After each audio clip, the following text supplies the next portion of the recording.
Order! Order! You are an incorrigible delinquent at times.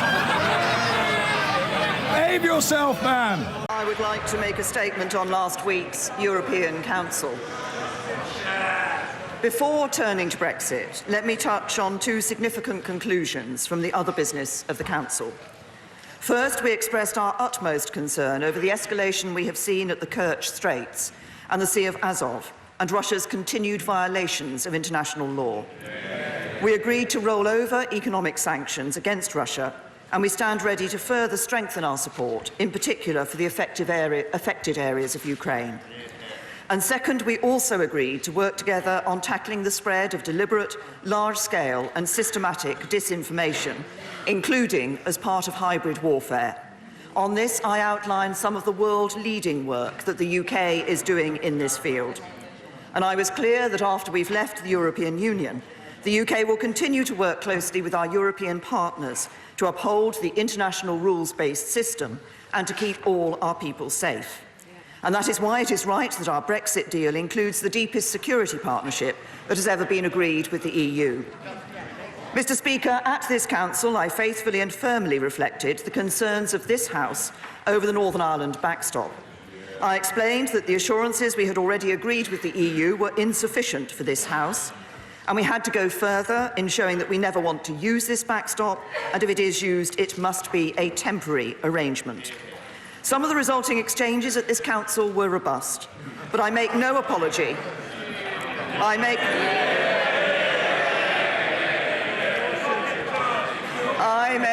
no apology for standing up for the interests of this House and the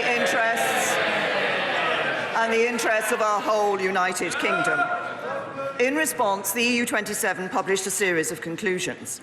They made clear that it is their, and I quote, firm determination to work speedily on a subsequent agreement that establishes by the 31st of December 2020 alternative arrangements so that the backstop will not need to be triggered. The House will forgive me, but I think this bears repeating. The backstop will not need to be triggered. They underlined that if the backstop were nevertheless to be triggered, it would apply temporarily. They said that in this event, the EU would use its best endeavours to negotiate and conclude expeditiously a subsequent agreement that would replace the backstop. And they gave a new assurance in relation to the future partnership with the UK to make it even less likely that the backstop would ever be needed by stating that the EU stands ready to embark on preparations immediately after signature of the withdrawal agreement to ensure that negotiations can start as soon as possible after the UK's withdrawal. Mr. Speaker, in these conclusions, in their statements at the Council and in their private meetings with me, my fellow EU leaders could not have been clearer. They do not want to use this backstop. They want to agree the best possible future relationship with us. There is no plot to keep us in the backstop. Indeed, President Macron said on Friday, quote, "We can clarify and reassure. The backstop is not our objective, it is not a durable solution, and nobody is trying to lock the UK into the backstop." As formal conclusions from a European Council, these commitments have legal status and should be welcomed. They go further than the EU has ever done previously in trying to address the concerns of this House. And of course, they sit on top of the commitments that we have already negotiated in relation to the backstop, including ensuring the customs element is UK-wide, that both sides are legally committed to using best endeavours to have our new relationship in place before the end of the implementation period, that if the new relationship isn't ready, we can choose to extend the implementation period instead of the backstop coming into force, that if the backstop does come in, we can use alternative arrangements, not just the future relationship to get out of it, that the treaty is clear the backstop can only ever be temporary, and that there is an explicit termination clause. But, Mr. Speaker, I know that this House is still deeply uncomfortable about the backstop, and I understand that, and I want to secure us to go further still in the reassurances we secure. Discussions with my EU partners, including Presidents Tusk, Juncker and others, have shown that further clarification following the Council's conclusions is in fact possible. So discussions are continuing to explore further political and legal assurances. And we are also looking closely at new ways of empowering the House of Commons to ensure that any provision for a backstop has democratic legitimacy.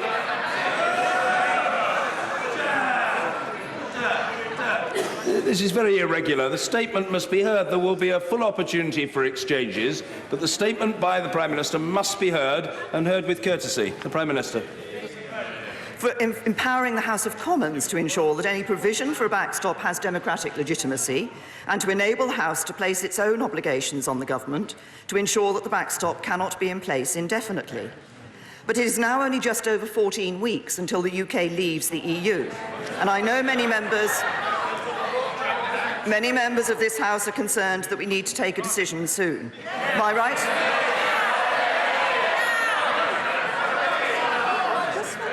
My right honourable friend, the Leader of the House, will set out business on Thursday in the usual way.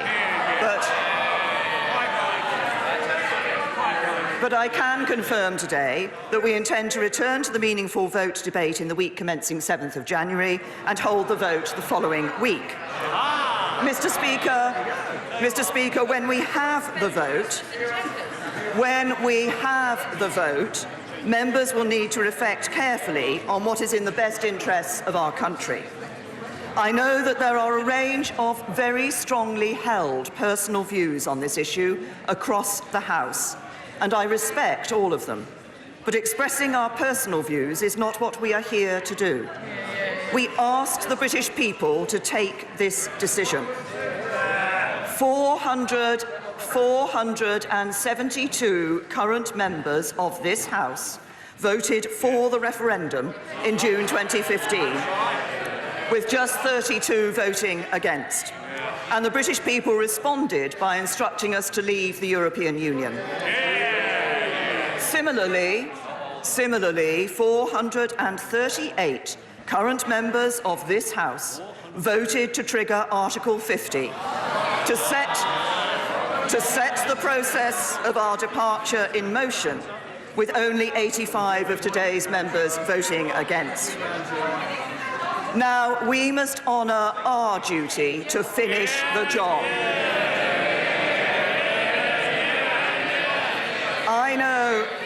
I know this is not everyone's perfect deal. It is a compromise. But if we let the perfect be the enemy of the good, then we risk leaving the EU with no deal. Of course, we have prepared for no deal. And tomorrow the Cabinet will be discussing the next phase in ensuring that we are ready for that scenario. But let us not risk the jobs, services and security of the people we serve by turning our backs on an agreement with our neighbours that honours the referendum and provides for a smooth and orderly exit. Avoiding no deal is only possible if we can reach an agreement, or if we abandon Brexit entirely. And as I said in the debate earlier this month, do not imagine that if we vote this down, a different deal is going to miraculously appear. If you want proof, look at the conclusions of this Council. As President Juncker said, it is the best deal possible and the only deal possible. And any proposal for the future relationship, whether Norway, Canada or any other variety that has been mentioned, would require agreeing this withdrawal agreement. The Leader of the Opposition, as well as some others, are trying to pretend they could do otherwise. This is a fiction. Finally, let us not break faith with the British people by trying to stage another referendum. Another vote which would do irreparable damage to the integrity of our politics.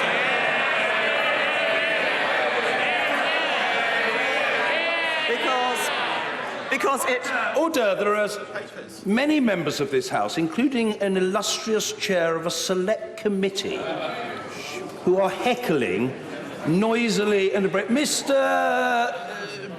Angus Brendan McNeill, you're a cheeky chappie, but we need much less of the cheek and more by way of courtesy in listening to the Prime Minister. The Prime Minister. Thank you. Another vote which would do irreparable damage to the integrity of our politics, because it would say to millions who trusted in democracy that our democracy does not deliver. Another vote which would likely leave us no further forward than the last. And another vote which would further divide our country at the very moment we should be working to unite it. And let us not follow the leader of the opposition in thinking about what gives him the best chance of forcing a general election. For at this critical moment in our history, we should be thinking not about our party's interests, but about the national interest.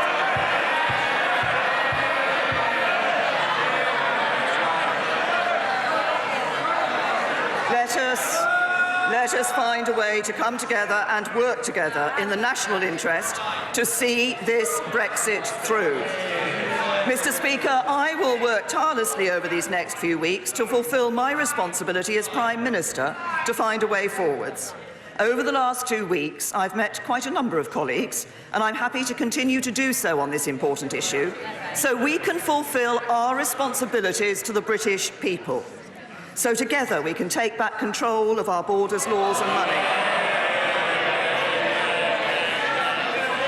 while protecting the jobs, the security and the integrity of our precious United Kingdom. So together we can move on to finalising the future relationship with the European Union and the trade deals with the rest of the world that can fuel our prosperity for years to come. And so together we can get this Brexit done and shift the national focus to our domestic priorities, investing in our NHS, our schools and housing, tackling the injustices that so many still face, and building a country that truly works for everyone.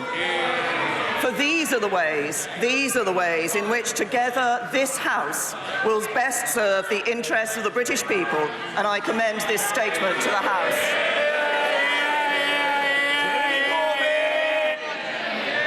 Thank you, Mr. Speaker. I thank the Prime Minister for an advance copy of her statement.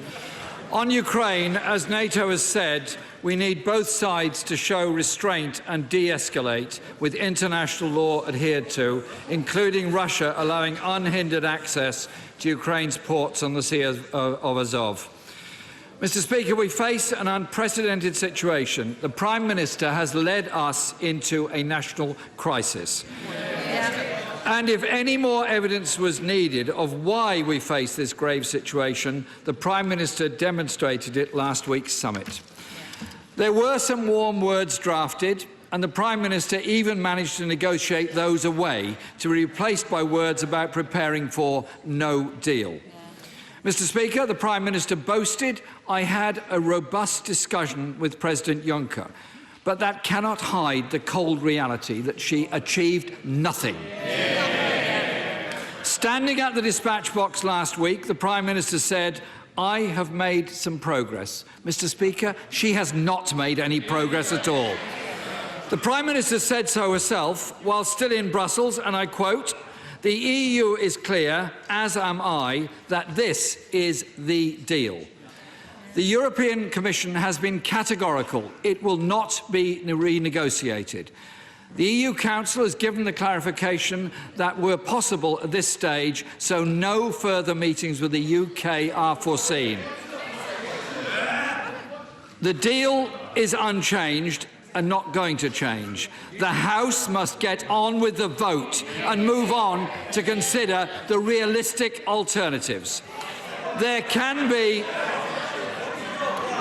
be no logical reason for this delay, except that in taking shambolic government to a new level, the Prime Minister no longer has the backing of her cabinet. The International Trade Secretary suggested that the Prime Minister's deal no longer has the backing of the cabinet. It's worth quoting his words. And I quote, "I think that it is very difficult to support the deal if we don't get changes to the backstop. I don't think it will get through. I'm not even sure if the Cabinet will agree for it to be put to the House of Commons." Yeah, well, we've seen that. So we had the spectacle of the last few days with numerous Cabinet members coming forward with their own alternatives. The International Trade Secretary suggested that a 2-year transition to no deal is an option. The Work and Pensions Secretary says the government needs to try something different and build a consensus in Parliament. The Attorney General is reported as saying he wants her gone and for the deal to be renegotiated, while the International Development Secretary is allegedly liaising with the ERG to launch an alternative option. Others are reportedly working on a second referendum. But even if Cabinet no longer backs the deal, then who knows what the options would be? So can the Prime Minister answer this? 1. Does her deal still have the confidence of the Cabinet? 2. Is Cabinet collective responsibility still in operation? 3. Does it remain government policy to avoid a no-deal outcome? Mr. Speaker, an unacceptable deal is on the table. No amendment has been secured, renegotiations have been rebuffed, and not even mere assurances have been offered. And the Prime Minister's shoddy deal no longer even has the backing of the Cabinet. The Prime Minister ran away from putting her deal before Parliament because even her own Cabinet has doubts, and she herself admits Parliament won't back it. So we're left edging ever closer to the 29th of March deadline without a deal and without even an agreed plan in Cabinet to get a deal. The Prime Minister has cynically run down the clock, trying to manoeuvre Parliament into a choice between two unacceptable outcomes, her deal or no deal. The country, workers and businesses are increasingly anxious. Even yesterday, the CBI said uncertainty is throttling firms and threatening jobs, not in the future, but right now. The British Chamber of Commerce has said there is no time to waste. A responsible Prime Minister would, for the good of this country, have put this deal before the House this week. This week, so we could move on from this government's disastrous negotiations. This, Mr. Speaker, is a constitutional crisis, and the Prime Minister is the architect of it. She's leading the most shambolic and chaotic government in modern British history. Even Cabinet no longer functions. A Prime Minister whose authority has been lost. A Cabinet disintegrating into cliques and factions, and a Conservative Party so fundamentally split that its very existence is being discussed. It is clear, Mr. Speaker, the Prime Minister has failed to renegotiate her deal, failed to get any meaningful reassurances. There is no excuse for any more dither or delay. This government, Mr. Speaker, has already become the first government in British history to be held in contempt by Parliament. The debate on the meaningful vote was pulled at the last minute, and the Prime Minister has now wasted 5 weeks having achieved nothing. Not a single word renegotiated, not a single reassurance gained. This last week has embodied the failure, chaos and indecision at the heart of this government's shambolic handling of Brexit. Today, they've been dragged kicking and screaming to announce a date to restart the debate. But, Mr. Speaker, it is... Mr. Ellis, you're a distinguished ornament of a government department, a representative of the executive branch. Be good, man. You can do so much better when you try. Mr. Jeremy Corbyn. But, Mr. Speaker, it is disgraceful that a month has been wasted since we were due to vote on the 11th of December. There can be no further attempts to dodge the accountability of government to this Parliament, Mr. Speaker. Thank you. Mr. Speaker, the right honourable gentleman asked me 3 questions during that response. Does the deal still have the confidence of the Cabinet? Yes. Does Cabinet collective responsibility still apply? Yes. Does the Cabinet want to avoid no deal? Yes, the Cabinet wants to ensure that we leave the European Union with a good deal, and that is this deal. The real indecision is the indecision at the heart of a Labour Party that has no plan and no alternative. And the national crisis is an opposition that is irresponsible, that puts its party interests first before the interests of the British people.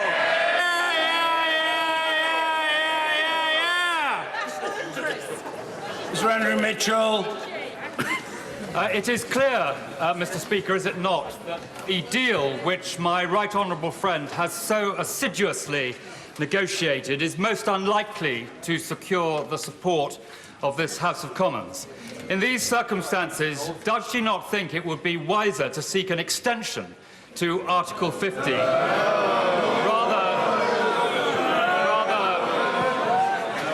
I'm not having the right honourable gentleman shouted down. I very gently say to a government whip, don't stand near the chair and shout at your colleagues. If you're going to do that, leave the chamber. We'll manage perfectly adequately without you. Mr. Andrew Mitchell.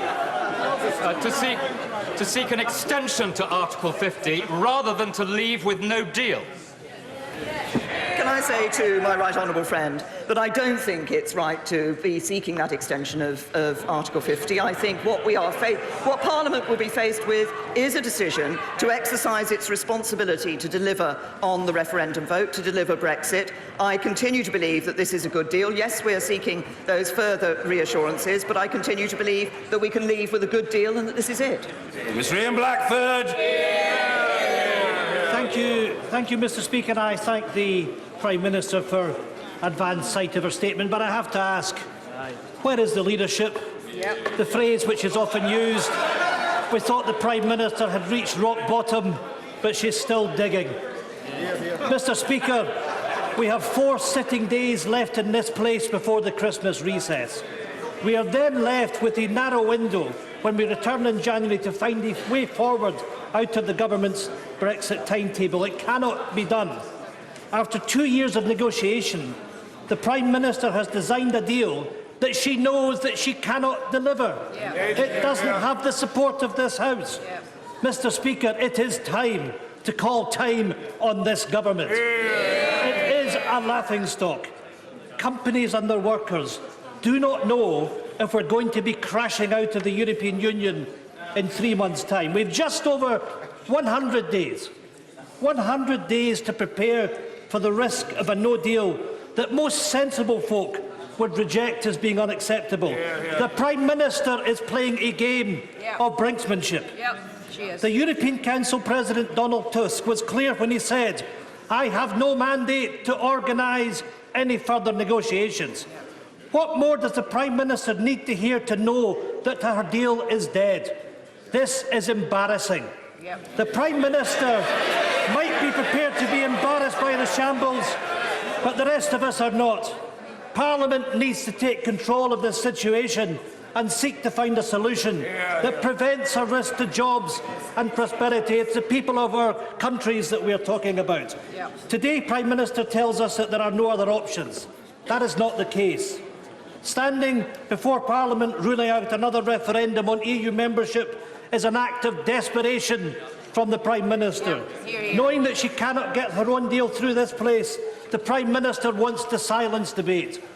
Having taken away Parliament's voice, our rights to a meaningful vote, now the Prime Minister wants us to take the right of the people to vote away. Their democratic right to have their say. Their democratic right to change their mind. Mr. Speaker, I plead to the Prime Minister to put all options back on the table. Stop operating in isolation. Reach out and speak with the opposition parties. We all have a responsibility to protect our citizens. It is time, Prime Minister, to move beyond narrow party politics that this place operates with. It is time to operate in the interests of all our nations. I ask the Prime Minister to bring forward the meaningful vote on her deal before the Christmas recess.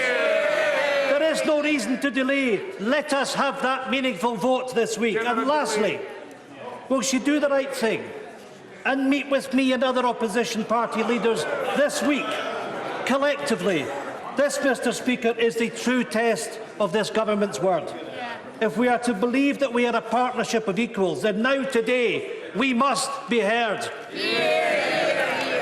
Thank you. Well, first of all, I'm happy to say to the right honourable gentleman, if he wants to come to talk to me about this issue, I'm happy to talk to him about it. But we do have a fundamental difference of opinion that was revealed in the response of his party to what I said in my statement. I believe we should deliver leaving the EU for the British people. He believes we should stay in the EU. So that's a fundamental difference that we have there. He talks about putting jobs and prosperity first. This deal does just that, but it delivers on the referendum while protecting jobs and prosperity. He says he doesn't want to leave with no deal. Well, the only way to ensure that you leave without having no deal is to support a deal. And can I just remind the right honourable gentleman gently that 56% of Scots voted for pro-Brexit parties.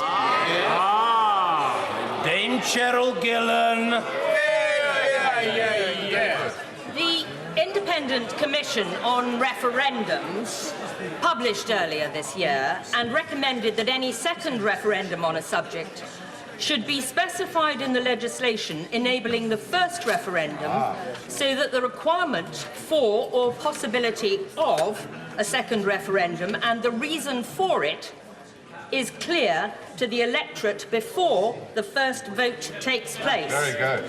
Would the Prime Minister agree that no such provision was made and that calling for a second referendum at this stage is merely a ruse to try and reverse the result and is not in the nation's Thank you, Mr. Speaker. Can I say to my right honourable friend that I'm grateful to her for pointing that out to the House. Of course, it is absolutely the case that there was no suggestion when the referendum was put to the people in 2016 that there might be a second referendum. People were told, they were led to believe that their vote would be delivered by the government of the time subsequently, and that's what I believe it is certainly in our interests as a government to do, to deliver on that vote and leave the European Union. Sir Vincent Cable. The Prime Minister may be aware that the bookmakers has been offering 66 to 1 against a deal passing Parliament, but even money on a referendum and even money on then winning it. Could it be that the Cabinet Ministers who were known for preparing for a referendum are not being disloyal to her, but simply better at maths? Yes.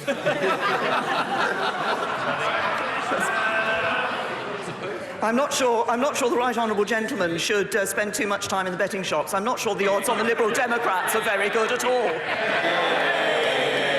Sir William Cash. Thank you, Mr. Speaker. Will the Prime Minister confirm, despite the European Council's own so-called legal endorsement of the withdrawal agreement, which they state is not open for renegotiation, that as respects the UK itself, this agreement has not been initialled or signed by herself as Prime Minister and is only a draft, being no more than a political agreement under which nothing is agreed until everything is agreed, including the backstop, and therefore she can still walk away? I can certainly confirm to my honourable friend that obviously this is a deal that has been negotiated between the UK and the European Union, but it does have to go through certain processes in order to be ratified. Part of that is ratification here in the United Kingdom Parliament, and part is ratification in the European Parliament. And of course it is those processes that lead to the final agreement and the withdrawal agreement. Mr Nigel Dodds. I'm sure the Prime Minister will agree that EU Council are, of course, political statements, and they've talked about clarifications, reassurances, but ruled out renegotiating, contradicting or reopening the legal text. Indeed, they even struck out language saying that the backstop didn't represent a desirable outcome for the EU27. So will the Prime Minister today tell us exactly and precisely what she is actually asking for to deliver on the key concerns about the legally binding indefinite nature of the backstop with no right for this country to exit it on its own terms. Yes, what I'm asking for is to ensure that we can deal with the concerns that the Right Honourable Gentleman and other members of this House have expressed about the issue of whether the backstop could be indefinite or would be indefinite. So there's two ways to deal with that. The first is to ensure that arrangements are brought in place to ensure the backstop is not triggered in the first place. And the second is to ensure that if it is triggered, then it is only temporary. And it is further assurances, as I said in my statement, political and legal assurances in relation to those issues, which can be achieved in a number of ways, but it's further political and legal assurances in relation to those issues that I'm seeking. Justine Greening. Thank you, Mr. Speaker. As others have said, on Thursday it will be 100 days until Britain leaves the European Union. At the moment we have no deal and no plan B. This is a constitutional crisis because this House is not being allowed to express its will on behalf of our communities who around the country are telling us that they reject this deal. That is why MPs want to be able to vote against it. So can I say to the Prime Minister that it's pointless criticising other members in this House who are coming up with other solutions, whether a second referendum, whether Canada, whether Norway. We are, as a Parliament, trying to find a solution through the political cul-de-sac and mess that we now find this country in. It was clear back in the summer that the Prime Minister's deal was not going to succeed. She now isn't just listening, she's not allowing debate. This is totally unacceptable, and will she agree to bring her vote before this House before Christmas so that she can reflect on the outcome over the Christmas break and then well said. I say to my right honourable friend, and I know that she and I think, have a difference of opinion in relation to the issue of a second referendum, but can I say to my right honourable friend that, of course, I've indicated when the vote will be brought back to the House. There will be necessary for the usual channels to agree what the business motion would be and how many days of debate would be available for that. We are not trying to stop debate. What I am trying to do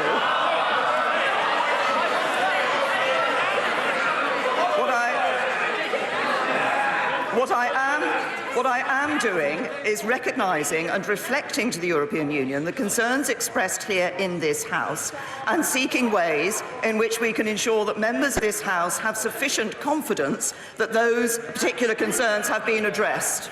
Mr. Hilary Benn. Thank you very much indeed, Mr. Speaker. The Prime Minister went to the European Council seeking legal assurances and returned with none. And the next Council meeting scheduled is in the 3rd week of March. Now that Cabinet Ministers are openly speculating about what should happen when her deal is defeated, can she tell the House what purpose it serves to continue to pretend that we might leave the European Union without an agreement when she knows better than anyone else how damaging and disastrous it would be, and when she told the House just now that it would risk the jobs, services and security of the people? I say to the right honourable gentleman that I've responded on this point previously. This House has a responsibility, and it will have a responsibility to come to a decision on this matter and to determine whether to leave the European Union with a deal or to leave without a deal. Or there will be those in this House who will try to ensure that actually we stay in the European Union. I think that would be wrong. I think we should be leaving the European Union because that's what people voted for in the biggest exercise of democracy in our history, and I believe that we should be leaving with a good deal, and this is it. Why keep parroting their lines? Mr. Dominic Raab. The final steps of contingency planning for departure on WTO terms are essential in case EU intransigence continues. Can the Prime Minister confirm that all of those necessary actions are now being taken to see us through any short-term disruption, including action to prepare for extra checks at the border, diversion of flow to friendlier ports, liberalisation of tariff schedules and cutting taxes for businesses? I say say to my right honourable friend, he's trying to tempt me into some budgetary decisions there, which, as he will know, would not be appropriate at this dispatch box. But what I would say to him is that we are making the plans for the contingency arrangements for no deal. As I said in my statement, the Cabinet will be meeting tomorrow to discuss what further steps need to be taken. We have already stepped up those preparations, as my right honourable friend indeed was responsible for himself when he was the Brexit Secretary of State. But further stepping up of those no deal preparations has gone on to address exactly the sorts of issues that he's looking at, such as the flow of traffic into different ports here in the UK, to ease the disruption. Disruption will take place in no deal in the short term. We want to take every step that we can to mitigate that. Vic Cooper. The Prime Minister ruled out a customs union, the Prime Minister ruled out Norway, ruled out Canada, ruled out parliamentary votes on her objectives, ruled out parliamentary votes on the options, is ruling out now extending Article 50, and yet everyone knows she does not have support for her plan, and she has no assurances from the EU that she asked for. If she carries on like this, she's the one that will take us over a no-deal cliff. This Christmas, businesses and departments across the country are going to be spending billions of pounds now preparing for no deal. Doesn't she have a duty and a responsibility to them to rule out no deal, to say she will extend Article 50 and have a proper discussion in Parliament to work out the way forward? I say to the right honourable lady, first of all, she says that we ruled out certain things. Actually, the British people, in the vote that took place in 2016, the majority voted to leave the European Union, and one of the key issues in that was bringing an end to free movement, which some of those suggestions that she has as alternatives would not allow to happen. So actually, we're trying to reflect the views that took place during that vote. And the decision as to whether we go forward with the deal or not will be one that this Parliament will take. Sir Nicholas Soames. Thank you, Mr. Speaker. While my right honourable friend continues to negotiate changes to the backstop, would she agree with me that if those efforts were unfortunately to fail, and if we are to avoid leaving without a deal, which we must at all costs avoid, it must now be critical, will she not agree, that we build a consensus in this House and forge a compromise that delivers Brexit whilst protecting British jobs and interests? Well, I agree with my right honourable friend that the aim of everything that we are doing and the aim of what this House will do, I believe, should be to ensure that we deliver on that vote and do it in a way that protects jobs and prosperity for people up and down this country. That's exactly what we're working for, and I hope that every member of this House will consider that when it comes to looking at whether or not we should support this deal. I believe we should, because it does exactly what my right honourable friend has suggested. Liz Kendall. Let me tell the Prime Minister what is irresponsible. Delaying a vote on her agreement, not because she's going to get any changes to it, but because she wants to run down the clock and try and intimidate MPs into supporting it to avoid no deal. And isn't the reality that this isn't acting in the national interest, but in her personal interest? And neither her party nor the country will forgive her for it. Can I say to the honourable lady that what I believe would not have been right would be for me not to have listened to the concerns that were expressed in this House. I did listen to those concerns, and I am working and discussions are continuing with the European Union in relation to how we address those concerns. And then it will be for Parliament to decide. But that will be, at that point, Parliament, members of this House, will have a responsibility to determine whether or not the decision that they come to will be about whether or not to deliver on the vote of the referendum in a way that protects jobs and our security. Sir Michael Fallon. Given that the Prime Minister has listened and is still trying to improve the deal, would that deal not be more palatable if the timetable for starting on and agreeing the terms of future trade was as firm and as legally binding as the timetable for paying over all the billions? My right honourable friend makes a very important point. We have achieved, obviously, from the Council conclusions, there has been some further progress in relation to the EU's commitment to the starting the next stage of negotiations. But my honourable friend has raised an issue which is exactly one which I think it is important for us to continue to discuss with them about getting that absolute confirmation and certainty. He refers to legal certainty as to when those negotiations can start and when it is the determination of both parties to ensure those negotiations end. We want that trade deal in place, and I want it in place by the end of December 2020. Neil Gray. Thank you very much, Mr. Speaker. She said for 2 years that no deal is better than a bad deal. Of course, now we know why. We know why. Her deal is a disaster and will never pass this House. So as she desperately tries to let the clock tick down, will she publish her no-deal planning? I have been clear and I remain clear that no deal is better than a bad deal, but I believe this is a good deal. John Redwood. Will she now publish the tariff schedule for the UK for a WTO exit? Will that include zero tariffs on all components coming in for manufacture here to provide yet another great boost to Britain as a big manufacturing centre? Obviously, I say to my right honourable friend that these issues are ones that would have to be addressed in relation to a no deal, scenario. We are continuing to discuss, as a government, the plans that we need to put in place to deal with the possibility of a no deal in order to mitigate the disruption that would occur in a no deal situation. And obviously, we will be looking closely at the tariff schedules. Mr. Ben Bradshaw. How much will it cost the NHS, our other public services and thousands of businesses up and down this country as they are forced to activate their no-deal contingency plans because of her reckless time-wasting? Can I say to the right honourable gentleman, responsible government is about ensuring that contingency arrangements are put in place.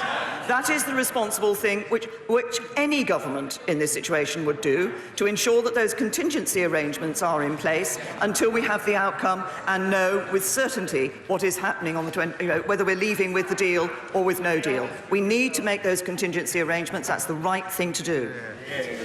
Esther McVeigh. Mr. Speaker, after tomorrow's Cabinet meeting, where no deal preparations will be high on the agenda, will the Prime Minister please arrange for a minister to come to this House to give a statement this week and then every week until we leave the EU, so that we know what's happening, so the country can be reassured, business and individuals? That is vital. They are happening, and this House needs to know what is happening.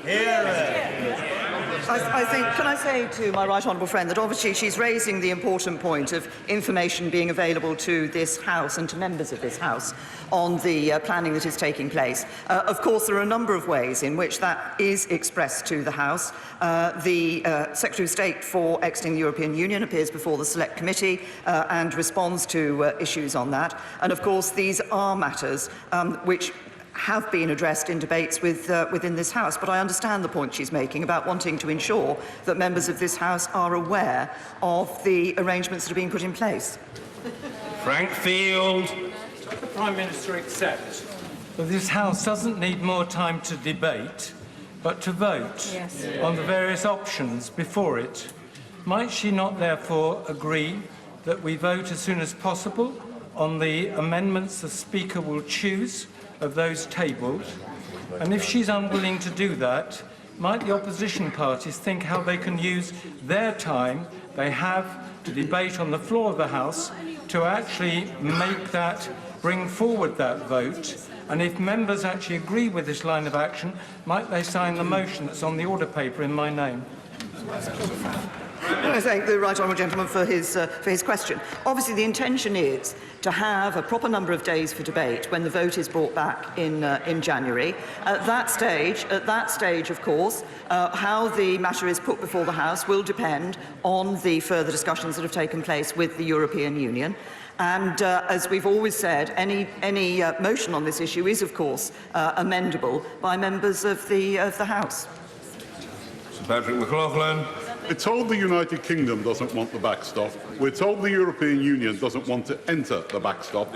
What on earth is stopping the European Union giving us a legal guarantee that such a backstop would only last for a very short time? Can I say to my right honourable friend, it is exactly that further political and legal assurance that we're looking at in relation to this. There have been very clear statements from the European Union in relation to this. Those have been reiterated not only in the Council conclusions, but after the Council conclusions as well. The best way to stop the backstop coming into place, of course, is to have a firm date for introducing the future relationship. That is currently, the intention is that is currently 31st of December 2020, and we'll be continuing to discuss what further assurances we can get on this point.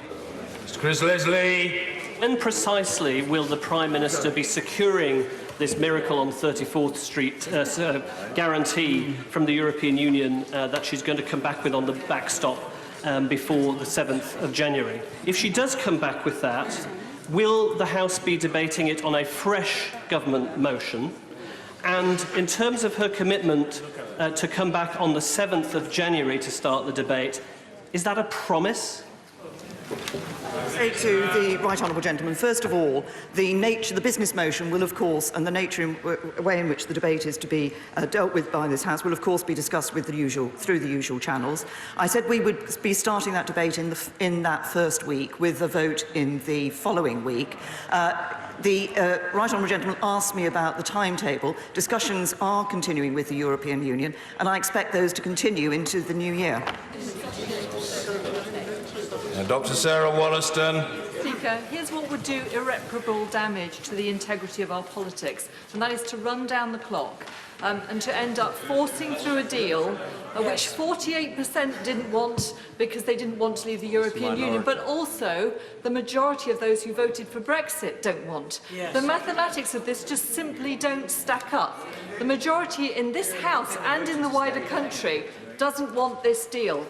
So can I ask the Prime Minister to get on with it so that we can actually vote on this and then look at practical alternatives? Say to my honourable friend that, as I've indicated in my statement, we will bring that vote back in the second week in January. It's our intention that debate will start in the previous week, in the first week of January. I think it is important, as I said earlier, that I have listened to the House. I suspect, honourable members, had I not listened to the House and been starting the work to try and get those further assurances from members of this House, then that would have been an issue that people would have raised. I think it's right that I and the government are doing exactly what we said we would, which is working with the EU for those further political and legal assurances. And Pat McFadden. Mr. Speaker, we now know what the plan is. Having failed to win support for the deal in Parliament and having failed to get any meaningful change to it at the European Council last week, the Prime Minister now simply wants to run down the clock and intimidate Parliament into choosing between a bad deal and the disaster of no deal. I put it to the Prime Minister that it is wrong to threaten and intimidate Parliament in this way, but more importantly, it is reckless to take options off the table, as she's tried to do today, that could prevent the disaster of no deal for the country. To the right honourable gentleman, whatever the point at which this House face the meaningful vote, it will be a decision for members of this House as to whether to accept the deal or to whether to, there are some who would prefer to see action taken so that we don't leave the European Union. I think that would be wrong. I think it would be right. What I believe is right is that we deliver on the referendum, and the question will be for members of this House as to whether they accept that responsibility to come to a decision. At the moment, there have been lots of ideas around this House about what should happen. No alternatives that actually deliver on the referendum, in a way that protects jobs. That's what the deal does, but it will be a decision for individual members of this House to bear the responsibility that they have. Sir Oliver Heald. The Prime Minister will be aware that those of us who have large manufacturing companies in our constituencies, in my case Johnson Matthey and Royston, who do integrated manufacture on a European basis with short supply lines are getting on to people like me saying, look, it's very urgent that we have a deal. Now, when she's negotiating and discussing in Europe with people like Mr. Juncker, does she have the feeling that there is that urgent need to get a deal and that they are prepared to listen to what she says and really put in a shift? Because I must say that when I saw him looking so relaxed and really being rather patronising to our Prime Minister, I felt that wasn't really putting in the sort of shift that she has. Can I say to my right honourable friend that indeed I think, very clear message that comes back from the European Union, from the Commission and EU leaders, is that they do want a deal. We have obviously negotiated this deal. There are those further assurances I'm working to achieve, and it has been made clear by President Juncker and others that those further discussions can indeed take place. Liz Savile-Roberts. The Prime Minister knows that no better deal will be found in Europe, and that no majority will be found in Westminster. She also knows no deal is disastrous. She delayed a vote because she knew her deal would fail to get the support it needed. She can employ the same logic again. Will she confirm that she holds the power to seek an extension for Article 50? It is, of course. Well, first of all, the government does not. The government holds the power to seek an extension for Article 50. Any extension of Article 50 would have to be agreed with the European Union. But I have been clear. I have been clear that what I believe is the right course of action, having triggered Article 50, having undertaken the negotiations, is that we ensure we leave the European Union on the timetable that we've already set out. Nicky Morgan. Thank you very much indeed, Mr. Speaker. The Prime Minister in her statement talked about empowering this House. But the trouble is that she is asking this House to accept a deferral for several weeks of the meaningful vote on the draft withdrawal agreement on the basis that further assurances can be agreed with the European Union. But there is nothing in what she has said today or what has been reported from the EU Council that those further assurances are likely to be given. And I say this as somebody who was going to vote for her draft agreement on the basis that she has set out that businesses need certainty and the country needs reassurance. I honestly do not think that businesses and employers and our constituents will understand why this House is going on holiday for 2 weeks when we should be having the meaningful vote this week. I say to my right honourable friend, what I believe is right is that what the government is doing is, having heard the concerns that have been expressed by members of this House, what the government is doing is taking those concerns to the European Union. Yes, we have further statements from the EU with legal status in the Council conclusions than we've had before, but we are seeking yet more and further assurances from the European Union. I think that's the right thing to do. Then that can be debated properly by this House and the vote taken. Joanna Cherry. Mr. Speaker, last Thursday the Attorney-General told the House that he was reviewing the question of whether Article 50 could be revoked by a simple vote of this House or by legislation. This Thursday, the Scottish case has been referred back from the Court of Justice to the court in Edinburgh to look at this issue. Can the Prime Minister confirm for us that the Government's position on how Article 50 could be revoked, whether legislation or simply a vote of this House is required, will be set out to the court on Edinburgh on Thursday? Can I say to the Honourable Lady that I will certainly look into that issue and get back to her on the specifics of that issue in terms of the stance that the government is taking in relation to the case that is going to the court in Edinburgh. But I know the Honourable Lady has had considerable interest in the revocation of Article 50. I would simply remind all members of this House that the revocation of Article 50 is something that this government has said we will not do, because revoking Article 50 means staying in the European Union. Jonathan Ginogly. Thank you, Mr. Speaker. I was one of the members who would and will support the Prime Minister's deal.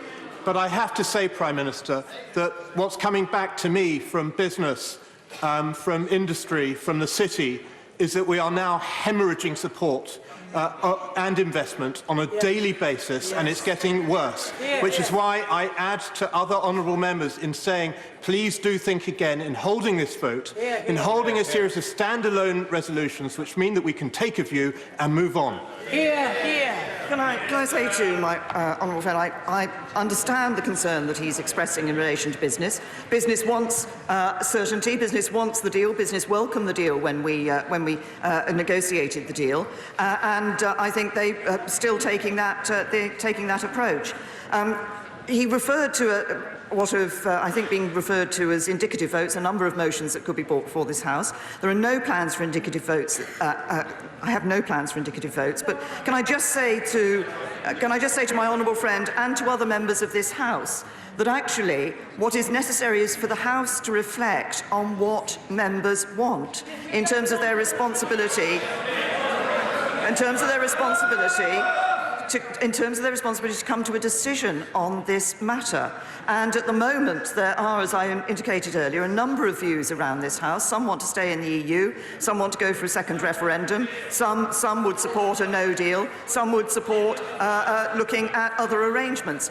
All of those arrangements, any of those arrangements, as I said, that would require a withdrawal agreement, because they would require us to make clear the basis on which we're withdrawing from the European Union.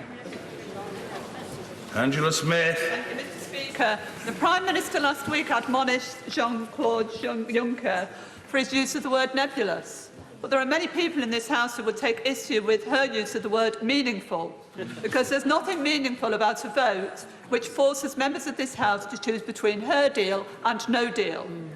So when is the Prime Minister going to stop digging, start listening and building a consensus with members across the House to get us out of this mess? Can I say to the honourable lady that it was always going to be the case, whenever the vote came before this House, that members of the House would have a decision as to whether to support the deal that had been negotiated with the European Union or not, with the consequences that failure to support that deal would bring. And that is the same whenever that vote is taken. Dr. Julian Lewis. Does the Prime Minister recall telling the House on the 3rd of December that the £3 to £4 billion set aside in the budget for contingency no-deal planning was about to be allocated in the next few days to relevant departments? Has that allocation been made, and is the money now available for essential contingency planning? Yes, I do recall saying that. I say to my honourable friend that, of course, the 18-19 financial year allocations are in place and money is being spent. What I think he was referring to and I was referring to was the 19-20 allocations. Negotiations on those are well advanced. A number of departments have settled, and we expect to be in a position to confirm all of those shortly. George Howard. Last Friday, a constituent said to me that although she had voted to leave in the referendum in 2016, she now wanted to register the fact that she'd now changed her mind, as she put it, for the sake of her grandchildren. If it emerges that a significant number of people, previous Leave voters, have reached the same conclusion, which would be more democratic? Allowing them the opportunity to change their mind or press it on regardless? The right honourable gentleman. And I also hear from people who are in the opposite position. They voted to remain and now say they would vote to leave the European Union. The fact is, the simple fact is, that if there were a second referendum, which came out with the same result, would those honourable members who wish people to be given the chance to think again continue to say that there should be a referendum? If it came out with a different result, I think there would be many people who would say, actually, how many referendums shall we have? How many referenda shall we have? We had the referendum, and I believe it's our duty to deliver on it. Anna Seabury. The problem is, Mr. Speaker, there is a consensus in the country. And that consensus is that this is one unholy mess, and a solution has to be found. And the Prime Minister still hasn't told us what her not having a people's vote, knowing what Brexit looks like, and then it turns out that the people of this country, knowing what Brexit looked like, didn't want us to leave the European Union, it would be the biggest betrayal of democracy in this country. And the people of this country, especially the young people, would never forget nor forgive us, especially this party. Can I say, my right honourable friend, I know she has taken a particular view in relation to this issue, but I continue to believe that what we should be doing is delivering on the vote. It was overwhelming, as I indicated in the figures that I said in set out in my statement. It was the overwhelming view of this Parliament that people should have a vote in the referendum. It was the overwhelming view of this Parliament that Article 50 should be triggered. Article 50 leads to leaving the European Union. It is now our duty to deliver that. Caroline Lucas. Thank you, Mr. Speaker. How does the Prime Minister have the gall to accuse those of us who want more democracy of breaking faith with the public, when she herself has turned faith-breaking into a new art form? She has promised no general election last year, and then she granted one. She promised a meaningful vote last week, and then cancelled it. But you cannot break faith with the British public by asking for their views. Why can she not understand that a people's vote would be the first opportunity for people to vote on the facts, not on the fantasy and the fabrication?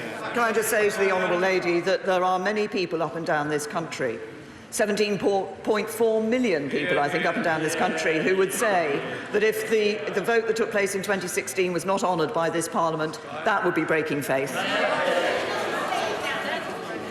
Sir Peter Bottomley. The outcome, as our honourable friend has said, is either we leave without having an agreement to leave and transition and future arrangements, or we go somehow back to having an attempt by some to reverse the result of the referendum, or we have to deal with the agreements which are being negotiated now. It's quite clear from Freddie Sayre's article in the Times on Thursday, saying that 7 people out of 8 in the country, and I suspect here as well, would prefer to have the deal with the agreements in preference either to dropping out without a deal or going back to have another referendum. So I could say to the Prime Minister, I think most people support her, and we should too. Can I thank my right honourable friend? And that actually reflects the comments that I'm given up and around the country when people say to me and write to me and indicate they want us to get on with it, to deliver, and then enable us as a government, as a parliament, to get on with addressing the domestic issues that matter to them day to day. Chukaramuna. Mr. Speaker, let us be clear. It is the long list of broken promises of Leave campaigners she appointed to her government which has done irreparable damage to the integrity of our politics. Now, she has been here given 3 statements, and on each occasion this House is clear it will not vote for her plan, but she continues to refuse to listen. Can I ask her a very specific question? If we get to the March EU Council and there's no consensus in this House on a route forward, will she now commit, and she said no deal is not something she would countenance, will she now commit at that March 2019 Council to request an extension to Article 50 to stop no deal from happening? I've indicated my approach in relation to the extension of Article 50. Greg Hands. What Emmanuel Macron said on Friday. Recent comments from the Commission have been rather more hostile and anything but nebulous. Martin Zellmeyer is reported to have told officials, quote, losing Northern Ireland is the price of Brexit. Sabine Vaillant briefed EU ambassadors on the deal that the UK must align their rules, but the EU will retain all the controls. And at the weekend, a further EU official has reported in the Times to have said, to use a Christmas theme, we want all parties and factions in the British Parliament to feel the bleak midwinter. Does this sound, to my right honourable friend, like people negotiating in good faith? Can I say to my right honourable friend, I've always been clear throughout this that these have been tough negotiations, that we have held our side and achieved a deal that actually delivers on the vote of the British people, delivers it in a way that protects jobs and security, and I believe protects our prosperity for the future. Stephen Doughty. Thank you, Mr. Speaker. Is it not the truth that, well, the Prime Minister talks about democracy? She prevented the Cabinet having a vote, she's preventing Parliament having a vote, and she doesn't want the public to have a vote on this deal. So she wants to talk about democracy. She should think very, very carefully about that. But will she not admit that she's acting now in a completely reckless fashion with jobs, with business, with investment, and with our constituents' futures? Because on the 2nd of January, when the vast majority of people in this country will go back to work, this Parliament will not be sitting, the government will still be stalling for time, trying to come up with a magic solution, and people will simply be asking, what is going on? I have to say, he asked me a question in relation to what I was doing, and I have to say my answer to that question is no. Sir Edward Lee. We've had our people's vote in Lincolnshire, and they are people, by the way. May I express an unfashionably supportive view of the Prime Minister today? I think, actually, that this matter is resolvable, and many of us who have been sceptical about the deal so far could be persuaded to vote for it if there was a legally binding protocol saying that, as is normal with international treaties, if a temporary arrangement ceases to be temporary, then either side can unilaterally withdraw. And in any event, under international law, we would have the right to abrogate those parts of the treaty if they prove not to be temporary. So I say to the Prime Minister, keep calm and carry on. I thank my right honourable friend for his comments, and also reflect the fact that I think he has himself, in the amendment that he put down to the motion, reflected the view that he has just expressed. And there are many ways in which we can achieve what everybody, I think, who is concerned about the backstop wants, which is to make sure that if it is used, it is only temporary. I want to try to make sure it's not used at all. Mr. Barry Sherman. Is the Prime Minister aware that many people in our country feel that they were conned over the last referendum by a combination of fraudsters, cheats, foreign money, and dissembling about the real truth of the challenges our country's faced? Could she also know that many of us feel it is tragic to see her so isolated from her party, from this Parliament, and the people in the country? Will she change her mind, as I have done, and go for a people's vote and a people's choice on the facts, not on the theory? No, I've already made my views clear. I mentioned it in the statement in relation to the concept of a second referendum. I think we should be delivering on the referendum that took place in 2016.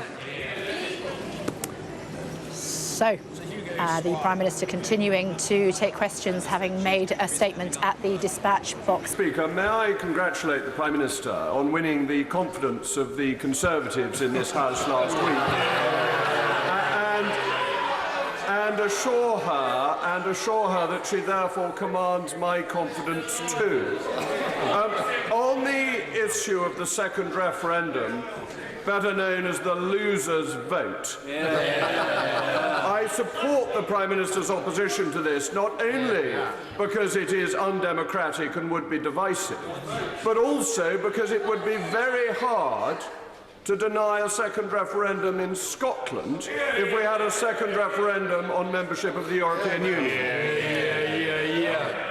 Can I say my honourable friend, I think, makes a good point. We have a record over the years on a number of referendums. We have accepted the decisions that people have taken. We have not gone back to them with a second referendum, and I think he's absolutely right, and may I thank him for his remarks at the beginning of his question.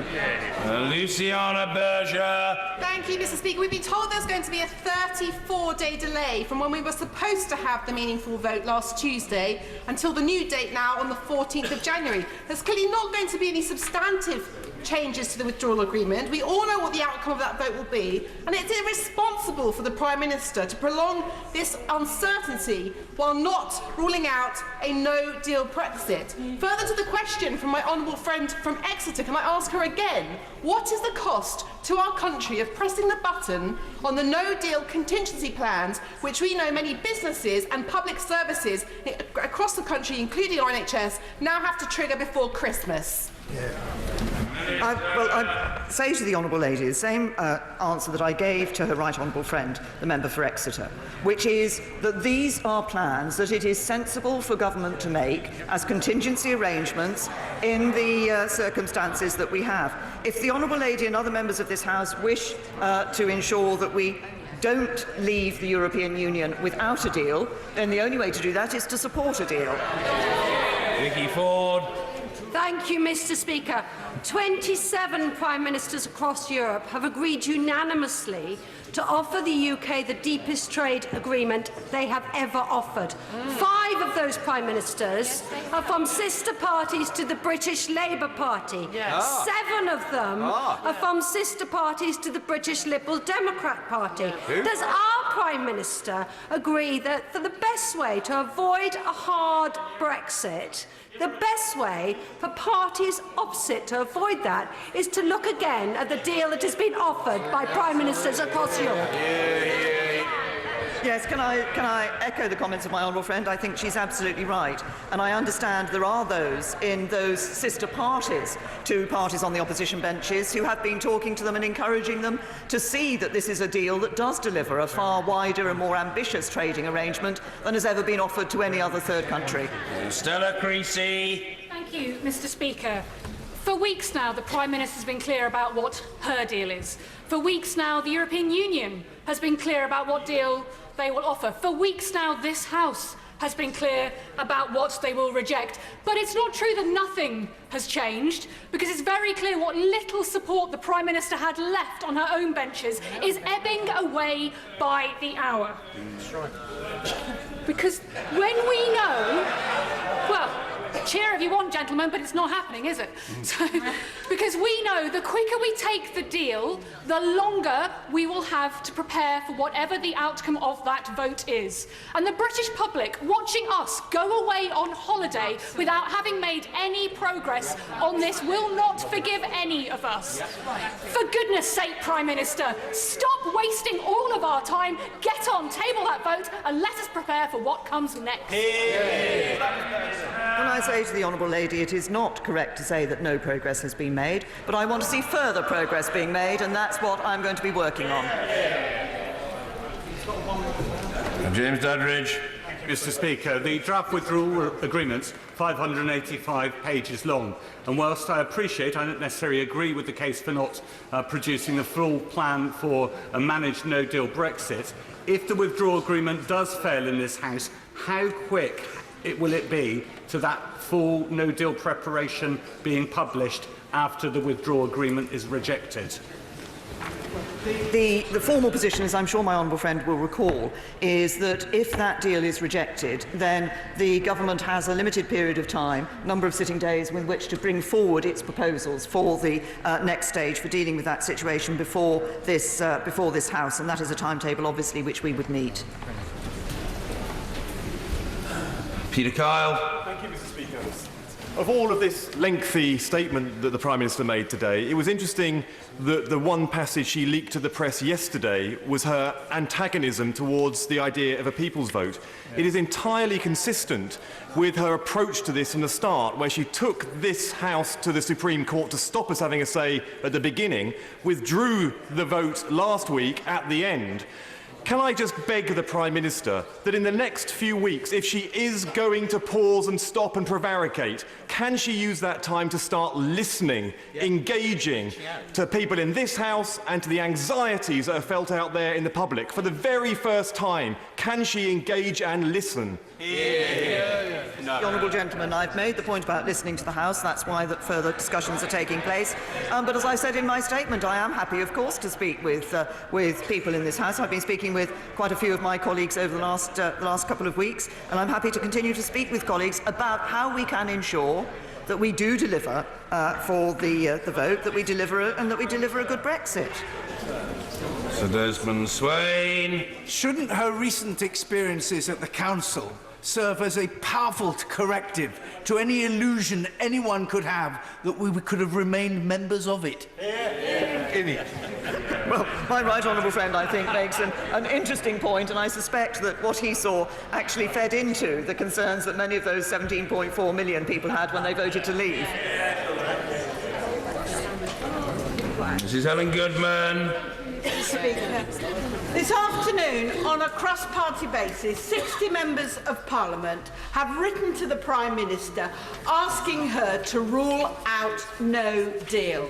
She knows the costs. What possible reason can she have for not doing it now? The only way to rule out no deal is to agree a deal. Nick Herbert.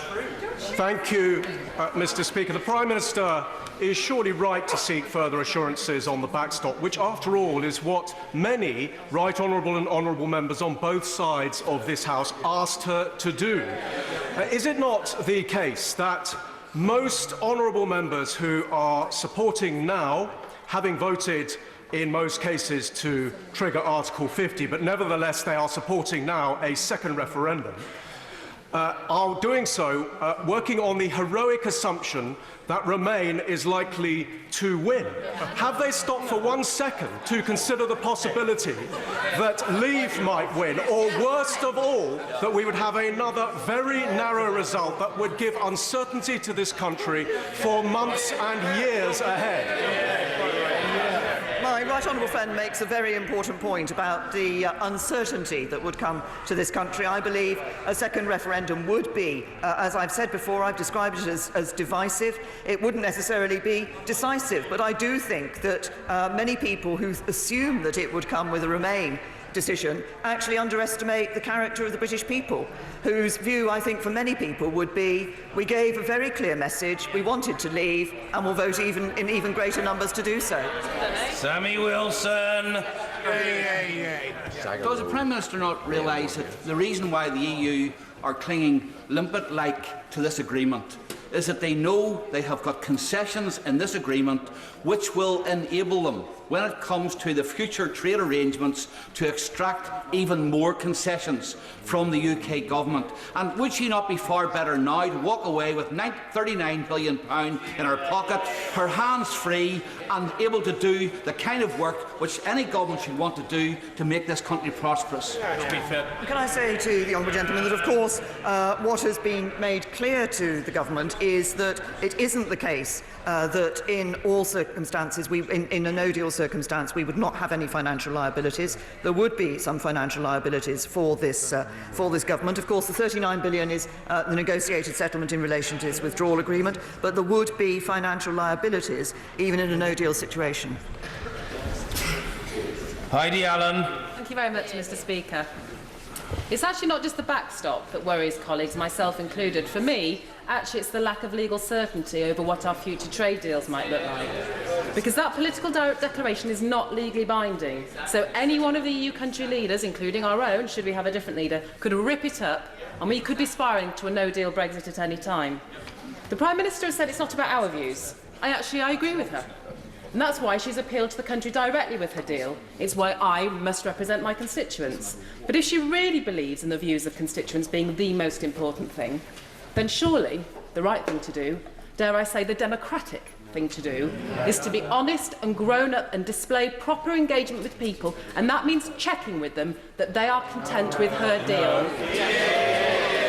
I say to my honourable friend, I think the arguments she puts about listening to people can equally be put about listening to people in relation to the first referendum that was held on 2016.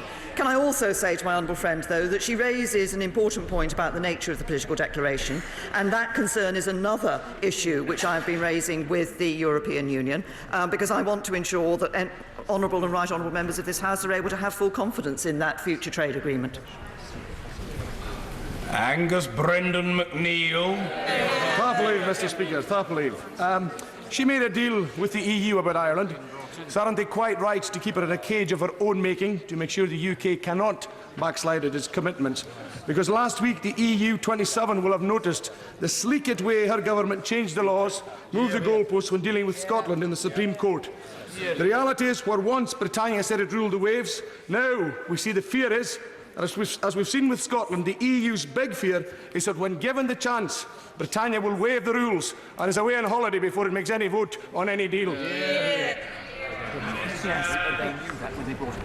Can I say to the honourable gentleman, I think he's referring to the bill that the Scottish Parliament brought forward, which was challenging the changes that were made in relation to the Withdrawal Act. But I think that in relation to the relationship between the Withdrawal Act and the Scottish Parliament and decisions in relation to Scotland, honourable members from the SNP were aware, and indeed the Scottish Government was aware of the position when they brought that bill before the Scottish Parliament. Andrew Bridgen. Thank you, Mr. Speaker. Despite assurances from the Prime Minister that the backstop would be temporary, I remain very concerned that if this House approves the deeply flawed withdrawal agreement, we risk being trapped in the backstop inevitably. Can my right honourable friend confirm that income tax was introduced in 1799 as a temporary measure to pay for the Napoleonic Wars? Well, I have to say to my honourable friend that I'm interested in the historical links that he draws on this matter. But I think in relation to the backstop, it is, as I say, this is an issue that I recognise that he and others have concerns about, and I continue to work to provide the assurances which I hope would enable my honourable friend to be able to accept a deal and make sure that we leave the European Union with a deal.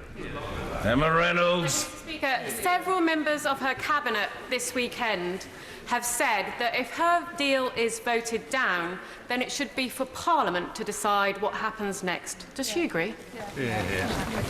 There is a process which is set in the legislation that if the deal is voted down, then it is for the government within a certain period of time to bring forward its proposals to Parliament. That a motion will be put before Parliament, and following an amendment that was tabled and agreed by Parliament a couple of weeks ago, that motion would be amendable. Dr. Philip Lee. Thank you, Mr. Speaker.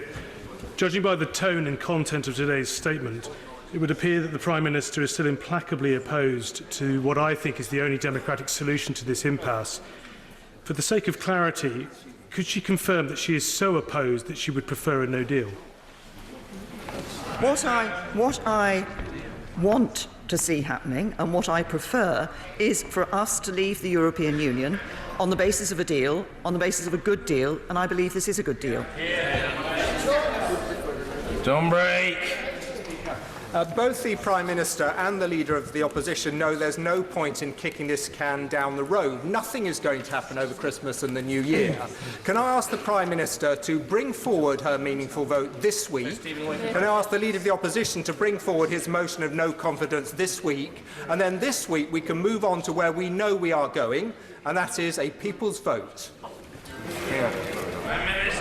Can I say to the right honourable gentleman, no, there are further discussions continuing with the EU, and those will continue into the new year. Rebecca Powell. Thank you, Mr. Speaker. Thank you, Mr. Speaker, and I wanted to commend the Prime Minister's dogged determination, and so many people on the streets of Taunton Deane this weekend commended the Prime Minister for her attitude. And wouldn't she agree with me that given that this is the only deal on the table, everything must be done to make it acceptable, which means everybody pulling together for the sake of the nation, but particularly for the sake of our younger generations, which don't seem to be mentioned enough. And this was reiterated to me at the University Centre of Somerset just this weekend, because we do have to leave them with an economy that is fully functioning and viable. Well, my honourable friend is absolutely right that we do need to ensure that we're protecting the economy for the future, and that is what this deal does. And I think the young people that she's referred to at that University Centre in Somerset would want to see not just a government but also an opposition that is putting their interests and the national interest first, rather than the opposition putting its party interest first. Emma Lewell-Buck. Thank you very much, Mr. Speaker. The last few weeks have shown this deal is going nowhere. Today's statement doesn't change that. Does the Prime Minister now regret not working cross-party to build a consensus in this House? Exactly. And why will she not accept there is a way out of this hopeless situation by extending Article 50, working together without the political posturing for a deal that works for everyone? This is about, we have negotiated a deal that works for everyone. But I would simply say to the Honourable Lady simply this. In June 2016, a vote was held and people voted to leave the European Union. In March 2019, 29th of March, the date set for us to leave the EU, it will be nearly 3 years since that vote. I think people want us to get on with leaving the European Union, and that's what we'll do. Rachel McLean. Does the Prime Minister realise that when Jean-Claude Juncker called her nebulous, he fundamentally underestimated the attitude of the British people who completely disagree with that sentiment? And that's what I found in my constituency of Redditch this weekend, Mr Speaker, where what people have praised is the Prime Minister's determination to get a deal that works for my constituency. Can she display that similar determination in ruling out a second referendum, which would be so insulting to my constituents and suggest that they don't know what they voted for the first time round? Well, I think my honourable friend makes a very important point that those who, many of those who advocate a second referendum are, many people who voted to leave in the referendum in 2016 would say exactly that. They knew what they were voting for. They voted for what they believed was right for this country, and actually they want a government that delivers that. Phil Wilson. Thank you, Mr Speaker. I've asked the Prime Minister before if her deal is better than the one that we have now, to which she can't give a straight answer because I think she knows the answer is no. What undermines the integrity of our democracy, Prime Minister, is to ask eventually members of this House to knowingly vote for something that will make their constituents poorer. Not those in this House who want the people to have the final say on whether they actually want that to happen in the first place. Prime Minister, is your deal better than the one we have now? And if it is, can we have the vote on the meaningful vote this week? I've set out when the meaningful vote will take place. The Honourable Gentleman again referenced people being poorer under this deal than they are today. They are not going to be poorer under this deal than they are today. That is the economic analysis is very clear about this, and the economic analysis is clear that the best deal, the best approach in terms that delivers on the referendum and protects jobs and the economy is the deal. James Cleverly. Thank you, Mr Speaker. A number of members opposite, and indeed some on this side of the House, have been talking about people who have changed their mind and how much it's important that we respect people's opportunity to change their mind. Would she agree with me that whilst there is no evidence that a meaningful number of people have changed their mind with respect to the referendum result, it is very clear a number of members opposite have changed their mind because previously they said they were going to respect the outcome of the referendum. Right. They clearly now no longer wish to do so. Yeah. And if they want to stop Brexit, they should be honest with this And House just tell them. and their constituents and just say so. Can I say to my honourable friend, I absolutely agree with him. And it is the case that both the Conservative Party and the Labour Party campaigned in last year's election on the basis that we would respect the referendum and deliver on the referendum result. I believe that's important. I believe that that should be the position that is being taken by the opposition as well, to reflect their manifesto and to reflect the promise that they gave to the British people. Dr. Lisa Cameron. Many thanks, Mr Speaker. Given that the Conservatives have had the opportunity to decide twice in the past 2 years on the Prime Minister's own position, in what way is it undemocratic to give the people a second vote on Brexit? Well, can I say to the honourable lady that first of all, I think it is important that we recognise when we have a referendum in this country that we don't say to people this is a sort of, well, if it comes out with the result most people in Parliament want, then we'll accept it, and if not, we won't. Actually, we accept the results of referendums in this country, and I believe, given that the majority of members of this House stood last year on manifestos to respect the result of that referendum, we should do that. Crispin Blunt. of World Trade Organization terms from the 29th of March, not even including the opportunity for tariff-free trade under Article 24 of the GATT, and the immediate opportunity to negotiate and conclude free trade agreements with both the EU and the rest of the world, hardly sounds like an outcome to be avoided at all costs, and certainly not a disaster. The extent of any disruption of the move to the WTO terms depends on the policies of our European Union partners. If it becomes clear on Wednesday their preparations appear to make transition more difficult, not easier, will she therefore make sure that the £39 billion we would otherwise pay to the EU, the first charge is on British businesses affected by their policies, and will she show the first flash of steel by making clear she is going to at least consider the £1.2 billion of sunk costs in the Galileo project might come into that consideration? I say to my right honourable friend that in the financial settlement, the work on the financial settlement that took place, that has led to the 34 to 39 billion, which is significantly less than the 100 billion that was being talked about at the European Union level at one stage, did of course take into account all the aspects of the United Kingdom's contributions that have been made into the European Union over the number of years of our membership. And it is as a result of the tough negotiations that the UK undertook that we have seen that sum of money being significantly less than the one that the European Union initially thought of. Catherine McKinnell. On Friday, I visited the Newcastle West End Food Bank to drop off a Christmas donation. They're now distributing about 11 tonnes of food a month to people in crisis, half of whom are children. Her own government's analysis shows that we will be worse off under every Brexit scenario, but particularly if we leave without an agreement. Her no-deal threat makes no sense. She won't give the details, she won't give the economic analysis of the costs, so will she just take that threat off the table and give the reassurance that this government, her government, will not let the poorest in society pay for this Brexit impasse? Can I say to the honourable lady, when looking at the negotiations of this deal, we wanted to ensure that we could protect jobs and that we would protect our prosperity for the future, and that's exactly what we have done. But I repeat what I have said to other honourable members. It's not possible simply to wish away a no deal without having an alternative to no deal, and that means either having a deal or not having Brexit at all. And I believe that delivering on Brexit is what we should be doing and what this House should be agreeing. Mr. Philip Davis. Speaker, can I urge the government to get off its knees in these negotiations? And will the Prime Minister remind the EU, this House and perhaps even the Cabinet that we are the United Kingdom and that we are perfectly capable of standing alone. We are not some kind of small third world backwater that is dependent on the benevolence of the European Union.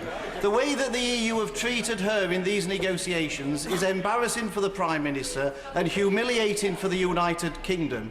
Can I tell her that if she were to go along to the EU now and tell them in the face of their intransigence, she told them to get stuffed, the huge proportion of the British people would be absolutely right behind her. In this great battle between Parliament and the people, it's absolutely critical that the Prime Minister is on the side of the people.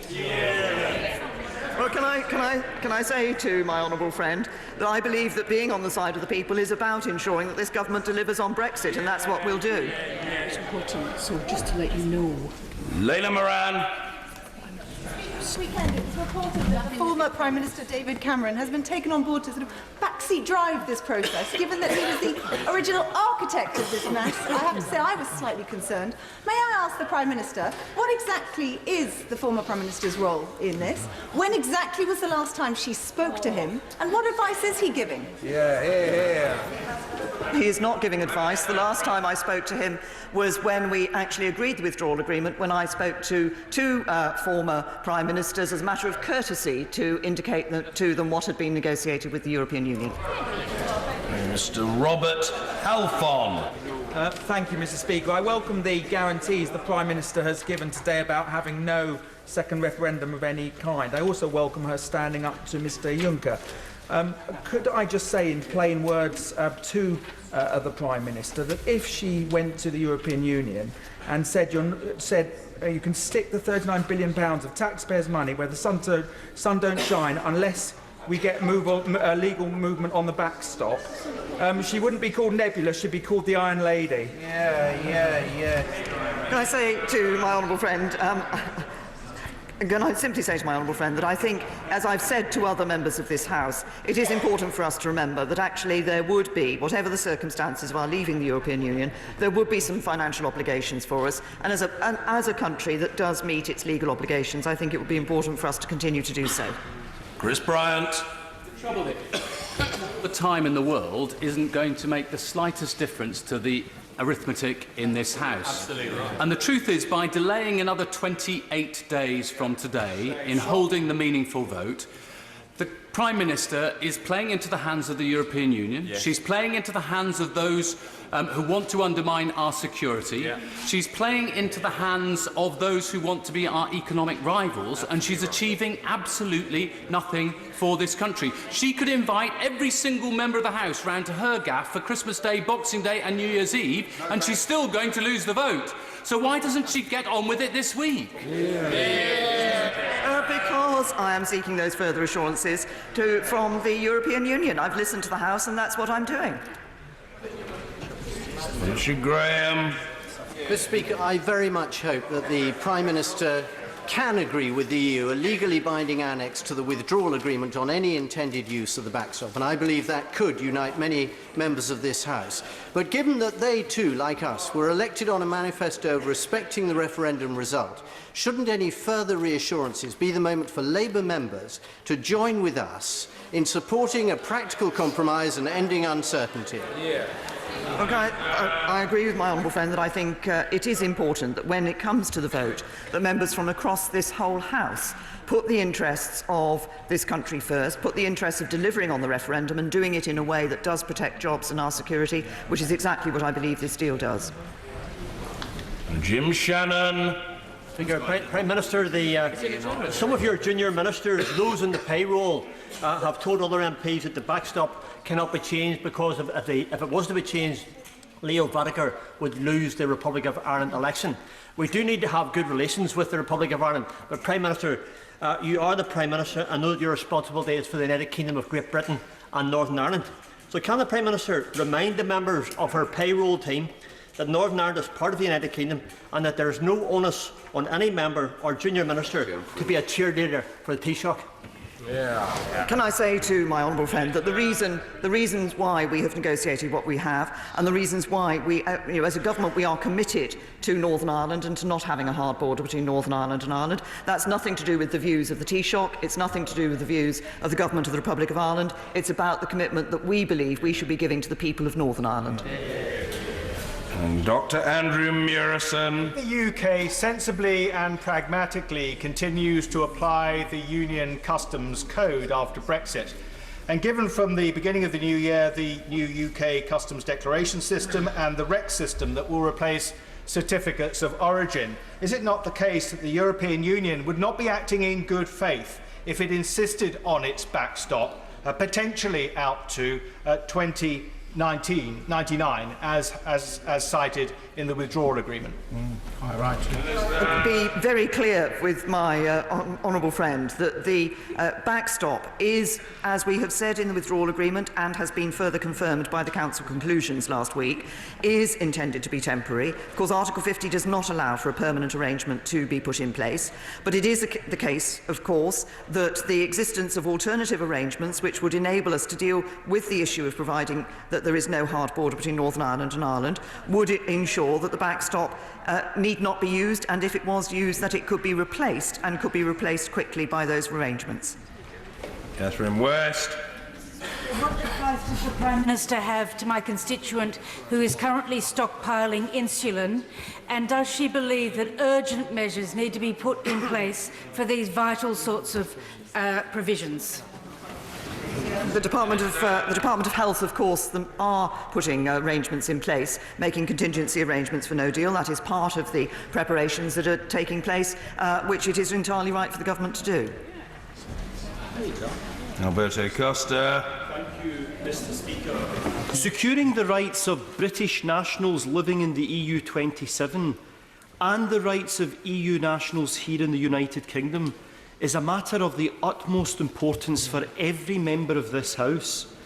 In the absence of any other alternative legal document, will the Prime Minister confirm only her deal absolutely guarantees in law the rights of our fellow Brits in the EU and EU nationals here? Yes, I'm very happy to give that confirmation to my honourable friend, and he's right to raise this as an issue. It was an issue at the early stage of the negotiations when many members of this House raised the question of citizens' rights. Now, what we hear is a lot about the backstop, but people, of course, are omitting to mention that that crucial issue of citizens' rights is reflected in and is protected, and the guarantees are given in the withdrawal agreement. Seema Malhotra. Mr. Speaker, the Prime Minister continues to put on this pretence that somehow when the people voted, they only gave permission for her deal or for no deal. She knows that when we leave the European Union, if we leave with no deal, we will lose access to 40-plus international trade agreements, covering trade with 70 countries, to EU criminal databases, to the EU single market, which over 70% of UK's exporting businesses trade with. And indeed, there could be a delay to new medicines reaching patients in the UK of 2 to 3 years. She knows that there are other legal and political options. So isn't it time for her to give herself a much better Christmas, to have a vote in the House this week on her deal, and then allow Parliament to start to work together on how we move forward? I say to the honourable lady that it was the vote that took place in 2016 that determined that we should be leaving the European Union. I believe we should be leaving the European Union with a good deal. This is a good deal. I believe that other alternatives that have been put forward, in some cases don't deliver on the vote of the referendum, and in other cases make the use of a backstop even more likely. Kevin Foster. Mr. Speaker, the Prime Minister will recall last week my question was around how we ensure that the backstop, it's clear, it cannot be forced, the UK cannot be kept in it indefinitely due to vetoes on extraneous issues. What comfort did you take from some of the comments of other European leaders, for example, the Chancellor of Austria and the Prime Minister of Denmark, that this might actually be something that we can secure as a United Kingdom? My friend is absolutely right. I think, crucially, a number of European Union leaders made very clear their view in relation to the backstop being temporary or not being used at all, and they did make clear that they were willing to listen to further proposals in order to give greater clarification to that point. That's exactly why I think it's right that we carry on talking to the European Union on this matter. Mrs. Marion Fellows. Through the subject, we saw women's empowerment here in Parliament. Why doesn't the Prime Minister empower MPs here before Christmas, and why won't she empower the people with a second people's vote? Hear, hear. Say to the honourable lady, I refer her to the answers I've given to those questions earlier. Thank you, Mr. Speaker. When President Juncker is not ruffling the hair of female colleagues, I think the Prime Minister got away lightly there. And we know that he follows what's said in this House very carefully. He will have heard her today saying no revocation of Article 50 and no second referendum. And I suspect he does get some succor from some of the things that are said in this chamber. Can she now state for President Juncker the exact date when the United Kingdom will be leaving the European Union? We have that date in our legislation. It's the 29th of March 2019. Dr. Rupa Haq. Speaker, the Prime Minister is not interested in the will of the people, apart from one day in 2016. And with her minority government being the first ever to be found in contempt, and by pulling the plug on the meaningful vote at the last minute last week, she has little regard for the sovereignty of Parliament either. Absolutely right.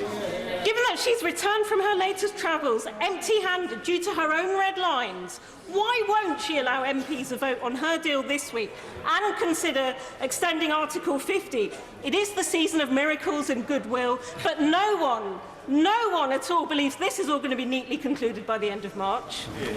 I've answered those questions previously. As I've just said to my honourable friend, the member for Torquay, I think it is important that we follow up on the opportunity to seek these further political and legal assurances in relation to the concern that people have on the backstop, and also, as I indicated, also to my honourable friend, the member for South West Cambridgeshire, that it is important that we look at the status of the political declaration, which is another issue which people have raised.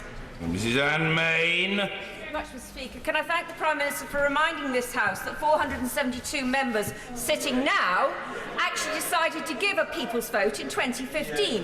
Because I suspect that if they had decided to keep the vote just to themselves, that they would have voted overwhelming to remain in the European Parliament, which means that now there is inbuilt bias against delivering Brexit. So please steer course straight, Prime Minister.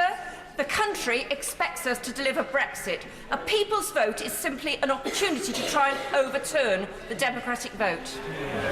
Well, my honourable friend is absolutely right, and that's exactly what this government is doing, steering a course to deliver on what people voted for. We gave them the decision, we asked them to make that decision, they made that decision, and we should respect it. Murray. Mr. Speaker, is the Prime Minister's plan B a no deal? Yes.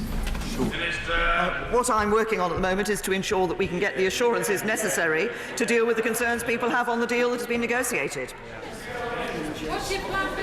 Mr Nigel Huddleston. Mr. Speaker, I like to think of myself as a friendly fellow, and I have no particular inclination to fall out with colleagues on either side of the chamber based on the details of the Brexit deal. The one thing I've learnt in politics, Mr. Speaker, is it's perfectly reasonable to look at identical information and come to completely different conclusions. But on values, that's where I disagree.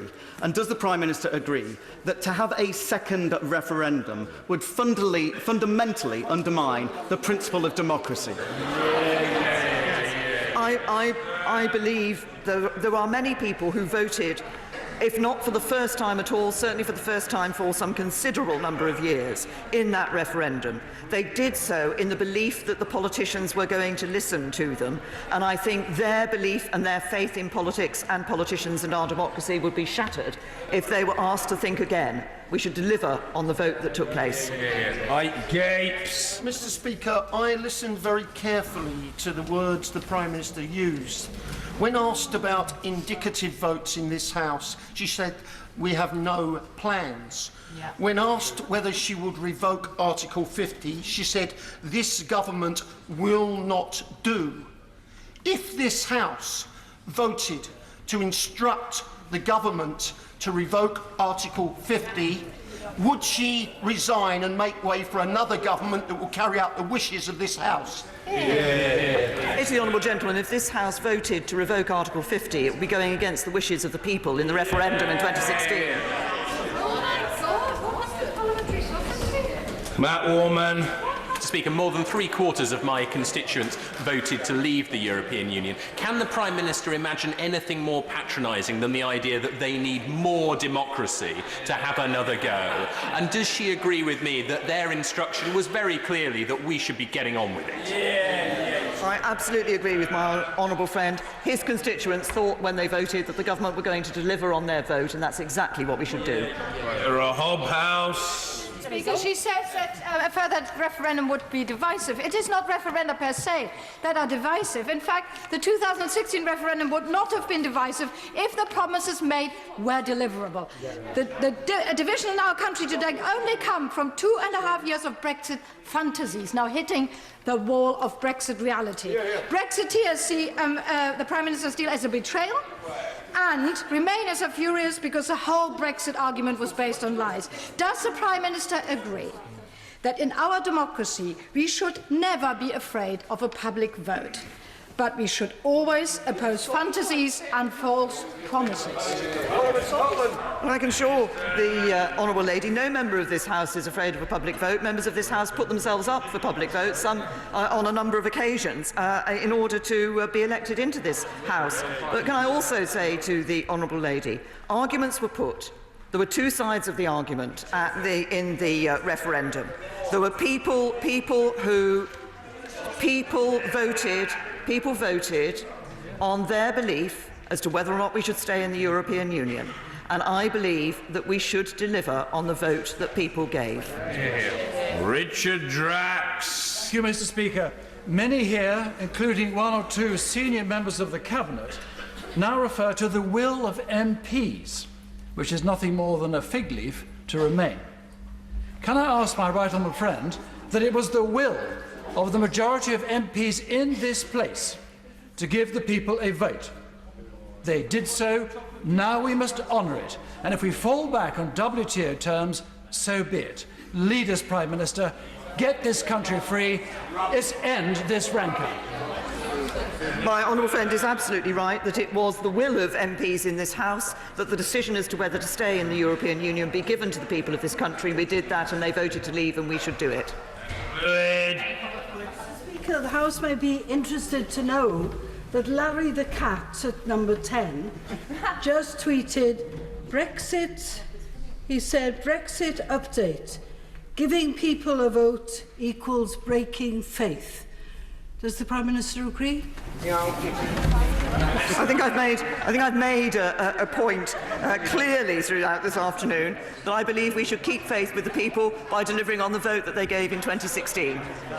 Will Quince. Thank you, Mr. Speaker. I wanted to support this deal. I want to support this deal. I thank the Prime Minister sincerely for listening to concerns, in particular around the backstop. Does my right honourable friend agree with me that it is absolutely essential that we give her the time necessary to secure the concessions that this House wants to see?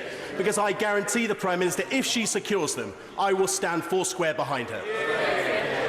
Thank my honourable friend, and I thank him for pointing out that actually, having listened to the House, it's right that I'm able to have that time to argue that case with the European Union and seek those further assurances that would give the confidence not only to my honourable friend but to other members of this House. Annalisa Dodds. Is she aware of the damage being caused to manufacturing, particularly automotive, by her failure to rule out no deal? Yes, the manufacturing industry was welcomed the fact that we had negotiated a deal, welcomed the trade arrangements that we had negotiated in the future partnership, and I want to be able to deliver on that for them.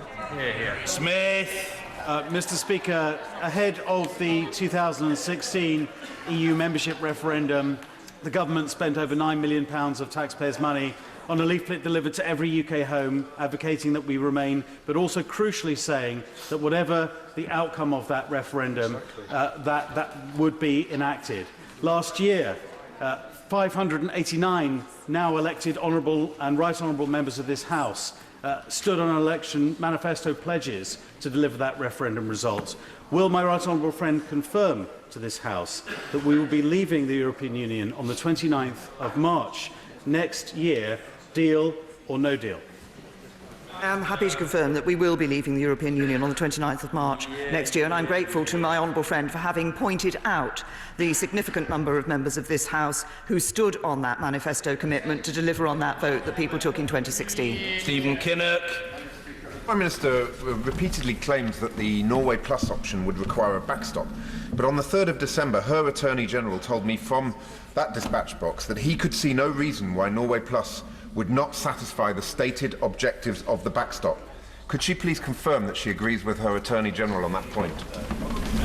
Honourable friend, that the issue is whether or not you have the customs union, partly about whether or not you have the customs union within the Norway Plus model. But the point is that the point about the backstop is that it is there to deal with the period from the end of a transition period into the new relationship.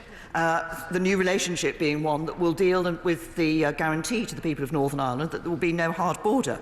In any alternative arrangement, it would be necessary to have that negotiation. Norway Plus is not something that can just happen because this House might want to say it happens. Actually, Norway Plus would require that negotiation, and therefore, because we would have to negotiate to be a member of EFTA first in order to get that arrangement in place, and in doing that, therefore, there would be a risk that there will be a period of time when no arrangement was in place, and that would require a backstop. Vickers. There's growing concern among my constituents at the prospect of a second vote, indeed growing anger. They feel that their vote has been stolen from them. bearing in mind the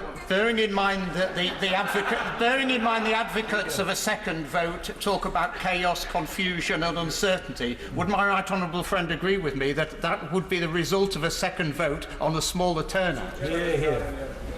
I agree with my honourable friend that I think there is concern, and I think there should be concern, about the divisive nature of a second referendum if that were to take place, and also concern that, as he has said, from his constituents and from many other people up and down the country, they trusted that the politicians were going to deliver on their vote that they gave in 2016, and we have a duty to do so. Janet Davey. It is clear that the Prime Minister has refused to rule out a no deal, she's refused to extend Article 50 and she's refused to allow the option of a people's vote. Can she now tell the House her plan if her deal does not make it through Parliament?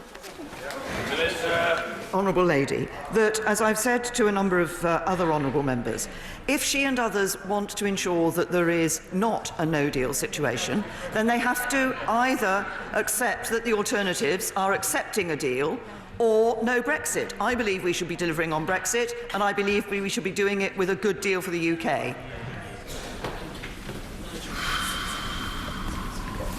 Peter Grant.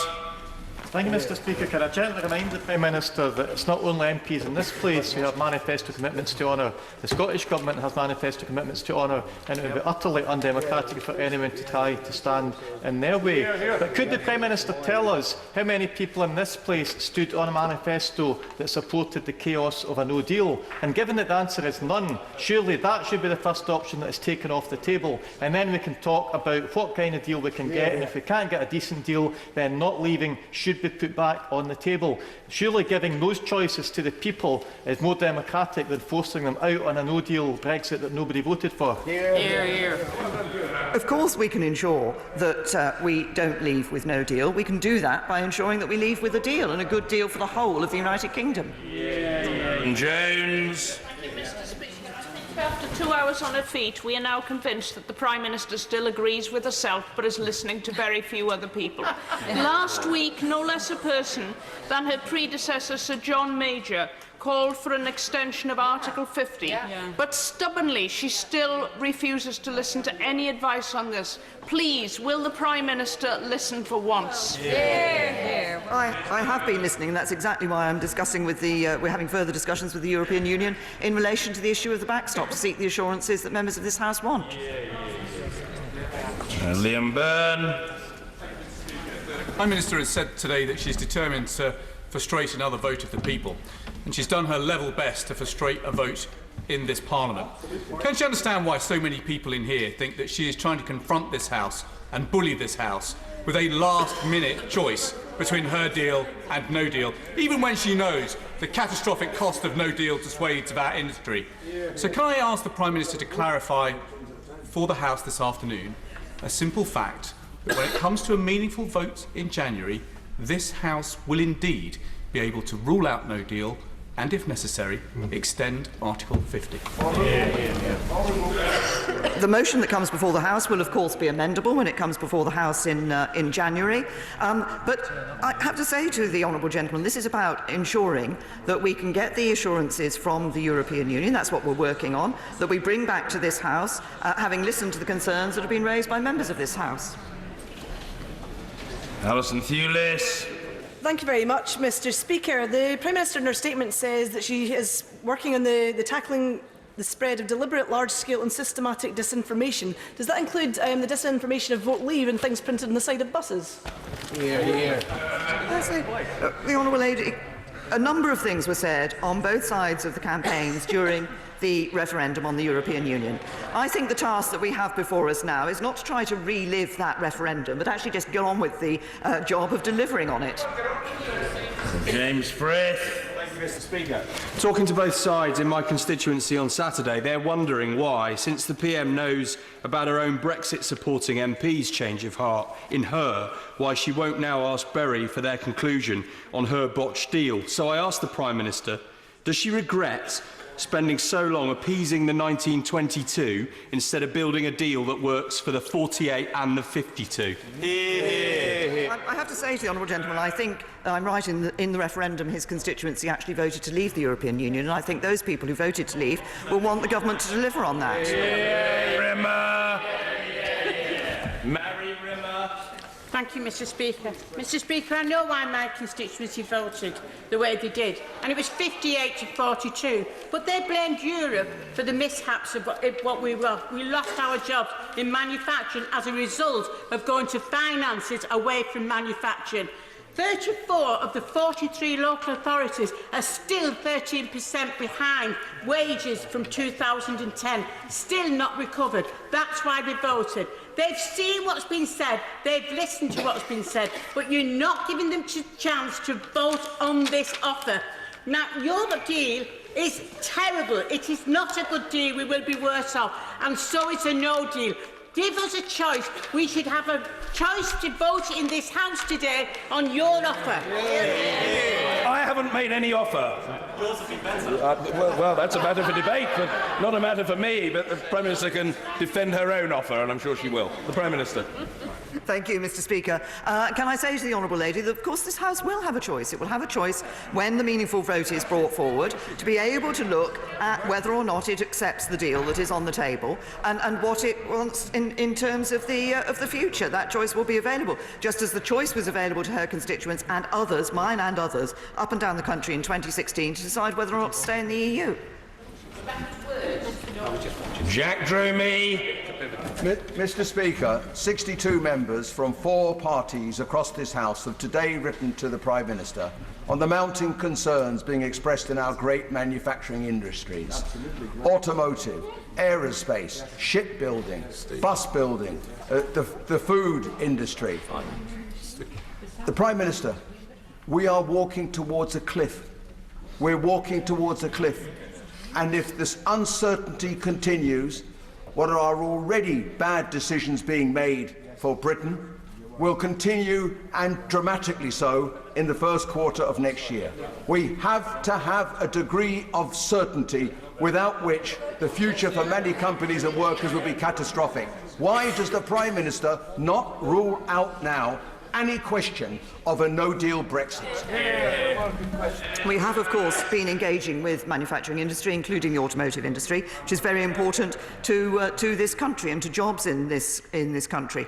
The manufacturing industry supported and welcomed the deal when the deal was negotiated. And I say to the honourable gentleman that if he wants to support manufacturing industry, he wants to ensure that they have that certainty in the future, then he can support the deal. We're streeting.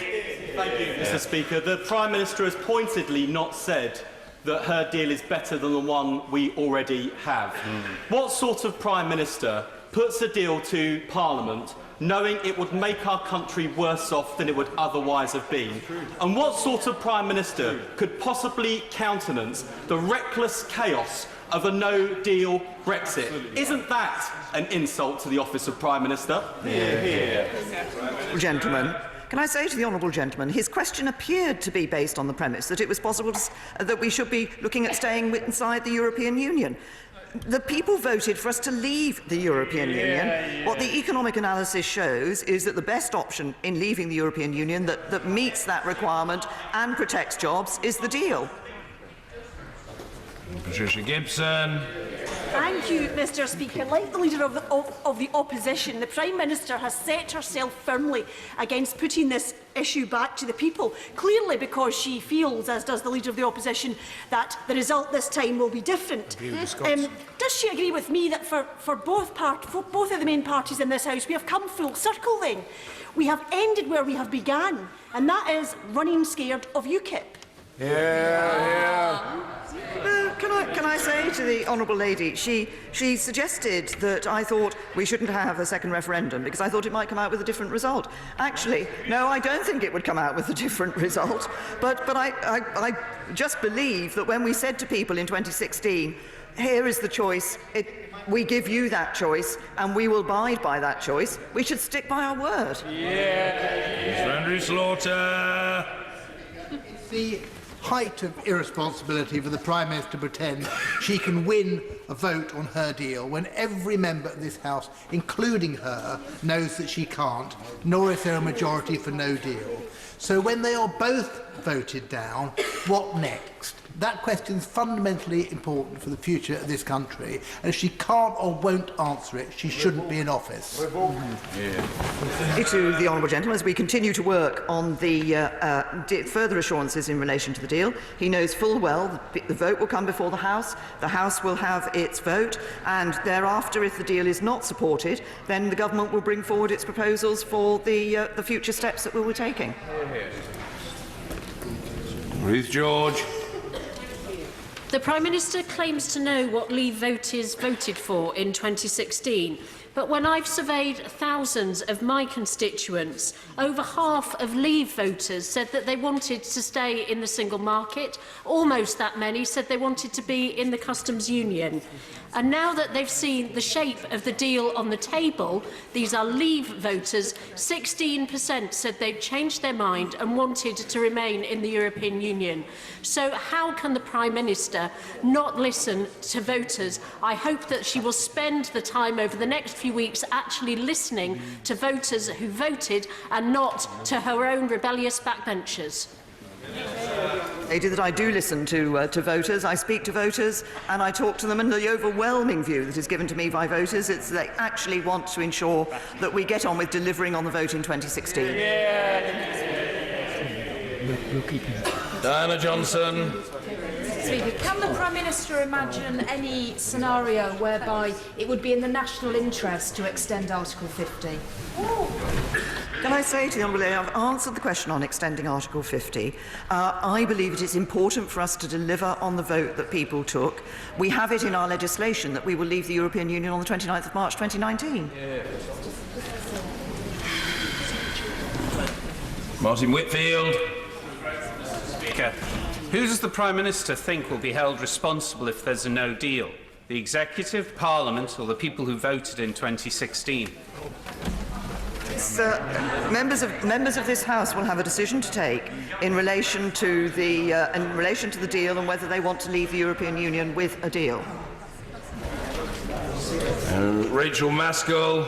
Thank you, Mr. Speaker. It is economically corrosive delaying this deal. For each day that passes, our economy is sliding down and people are becoming poorer. Businesses are losing confidence. In the light of the political arithmetic, meaning that this deal will fall, what discussions did the Prime Minister have with her European counterparts this weekend about alternatives, including the extension of Article 50? To the Honourable Lady, if she is concerned and wants to give certainty to business, then she has one step that she could take which would do that, which is to back the deal. Dr. Philippa Whitford.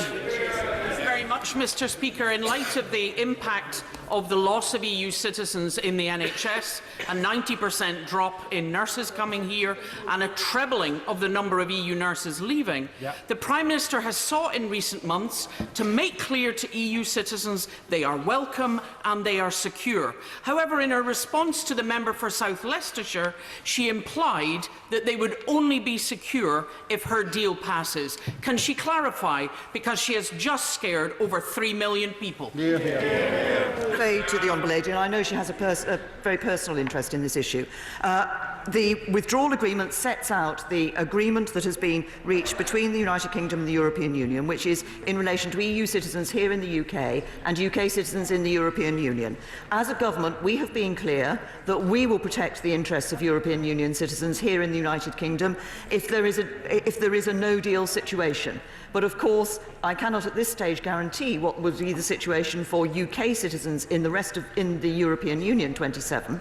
That is a matter for those countries in the European Union to set forward, and the reciprocal arrangement that guarantees both sides is what is in the withdrawal agreement. Clive Efford. Mr. Speaker, it's the Prime Minister's own red lines that has brought us to this situation, and she's now about to squander billions of pounds worth of taxpayers' money on preparing for no deal when she knows there is no majority in this House for no deal. So that is completely unjustifiable.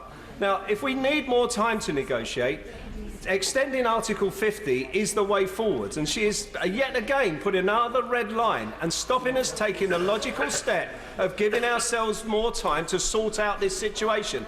Isn't that the right way forwards? The honourable gentleman, I've responded to a number of questions in relation to this. This House, of course, will have a decision to take as to whether to accept that deal that is on the table.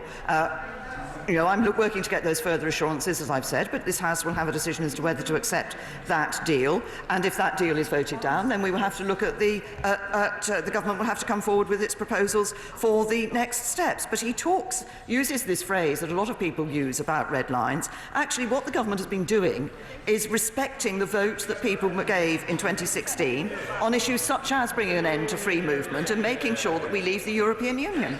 Chris Stevens. Can the Prime Minister publish how many additional civil service jobs would be required either with her deal or no deal? And could we measure that against the number of civil service jobs that have been cut since the EU referendum? I'm very happy to write to the honourable gentleman with the figures for the number of civil servants who have been employed and the numbers who are continuing to be employed in terms of dealing with this European Union, because it's not, of course, we are making contingency arrangements for no deal, but there are also a lot of preparations that are taking place which have involved the employment of more civil servants, which are actually about preparing for the deal. Anna McMorrin. Thank you, Mr. Speaker. This embarrassing, reckless Brexit we find ourselves perilously close to was begun to quell opposition within the Tory party, putting party before country. Now we have a Prime Minister putting her own interests above both party and country. When will the Prime Minister agree that with no majority for her deal, no deal or any other deal, that the only democratic way forward is to put this back to the people for a people's vote? The party in this House that is putting party before country is the Labour Party, the front bench, who are putting the interests of trying to bring about a general election before the interests of actually getting a deal that works for this country. Deirdre Brock. 78% of my constituents in Edinburgh North and Leith voted to remain, and they are extremely concerned about the prospect of a no deal. So I'll repeat the question my honourable friend for Adrian Shotts asked, which the Prime Minister signally failed to answer. Will she publish her no deal planning? We are making preparations for no deal. These preparations are being stepped up. We're continuing to step up those preparations. We've already published a number of issues in relation to no deal planning through the technical notices that have been issued, and we will be continuing to make sure that the information that is provided externally is that which is necessary to ensure that people are prepared for the possibility of a no deal scenario. Nick Dakin. Can I thank the Prime Minister for making it very clear in her statement, in her words, that no deal risks jobs, services and security? And can I ask her to act as the leader of this great country and rule out no deal now? Gentlemen, the only way to rule out no deal is to ensure that there is a deal that enables us to leave the European Union. Wayne David. The Prime Minister has used a mantra ad nauseam. It's her deal or no deal. She's almost repeated it again just now. But she must be aware that The Economist magazine, amongst many, many others, have said that a no-deal Brexit wrecks the economy. Why is she prepared to wreck the economy, and will she justify that to the British people? Honourable gentleman, I believe that the best route forward for the United Kingdom is to leave the European Union with a deal, with a good deal. I believe this is a good deal. Yes. David Linden. Thank you very much indeed, Mr. Speaker. One of the things that's not contained in the Prime Minister's statement from the Council conclusions is about the future of the single market. And she should know that leaving the single market risks 80,000 jobs in Scotland. Does she have any idea how many jobs would be lost in the Queensland, Bayliss and industrial estates if you left the single market? The right honourable gentleman will be aware that within the political declaration it is clear that we will have a more ambitious trading relationship with the European Union than any other third country. We will become a third country when we leave the European Union. We have negotiated that deal, that future trade relationship, and that political declaration is the instructions to the negotiators for the future. We've negotiated that precisely with, in our minds, the need to ensure that we protect jobs, and that's what that deal will do. Karen Buck. Speaker, with 750,000 jobs at risk of a no-deal Brexit, according to the UK Trade Observatory, 42,000 of them in my own borough of the cities of Westminster. Isn't it absolutely clear that this is the most disastrous outcome and that the Prime Minister is playing Russian roulette with people's jobs? Given one of the very few options that can command a majority in this House is a measure to stop no deal, isn't it the height of irresponsibility to make us wait a month for a meaningful vote, which will certainly be lost, and not to commit to taking whatever action is necessary, including suspending Article 50, to make sure we do not drive the British economy off a cliff? Can I say to the honourable lady that the House will have a decision to take, and it will be in the hands of this House as to whether or not it wishes to support a deal. You can't wish no deal away. You can only ensure, if we're not going to leave with no deal, then we have to have an arrangement, we have to have a deal with which to leave the European Union. Henry. Mr. Speaker, the Prime Minister talked about integrity in her statement and talked about the millions who trusted in democracy.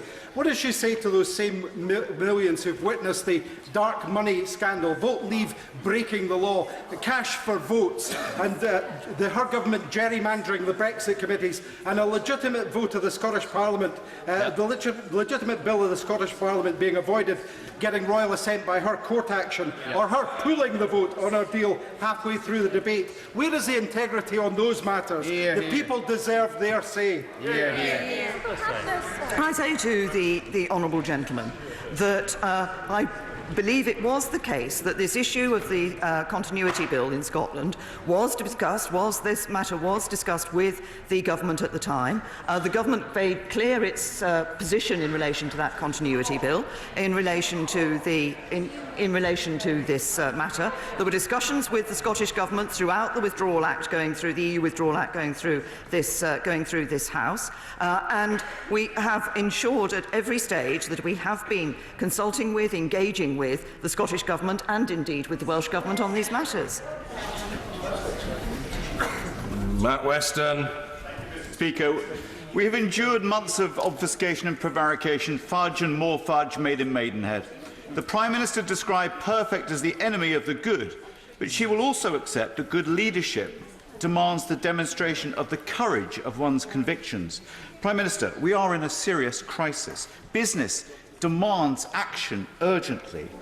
Can I ask that it is totally irresponsible and unacceptable to delay the vote until week commencing the 7th or 14th of January? We need a vote now, and if we do not have that vote before Christmas, please extend Article 50, because businesses demand it.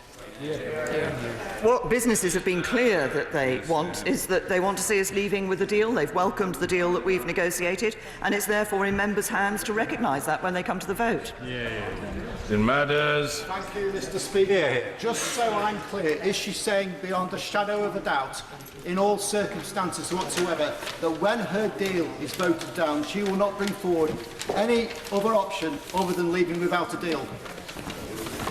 What I have been clear about is the decision that members of this House will have to take. If the deal is voted down, it's very clear we have the process set out in legislation which the government will follow. Carol Monaghan. Thank you, Mr. Speaker. Over the weekend we heard the news that many in the academic community were dreading that immigration rules for EU nationals would be based on salary and perceived skill levels. Can the Prime Minister please elaborate on how categorisation of skill level will be done, and can she explain how we will continue to attract talented young researchers who earn far less than £30,000?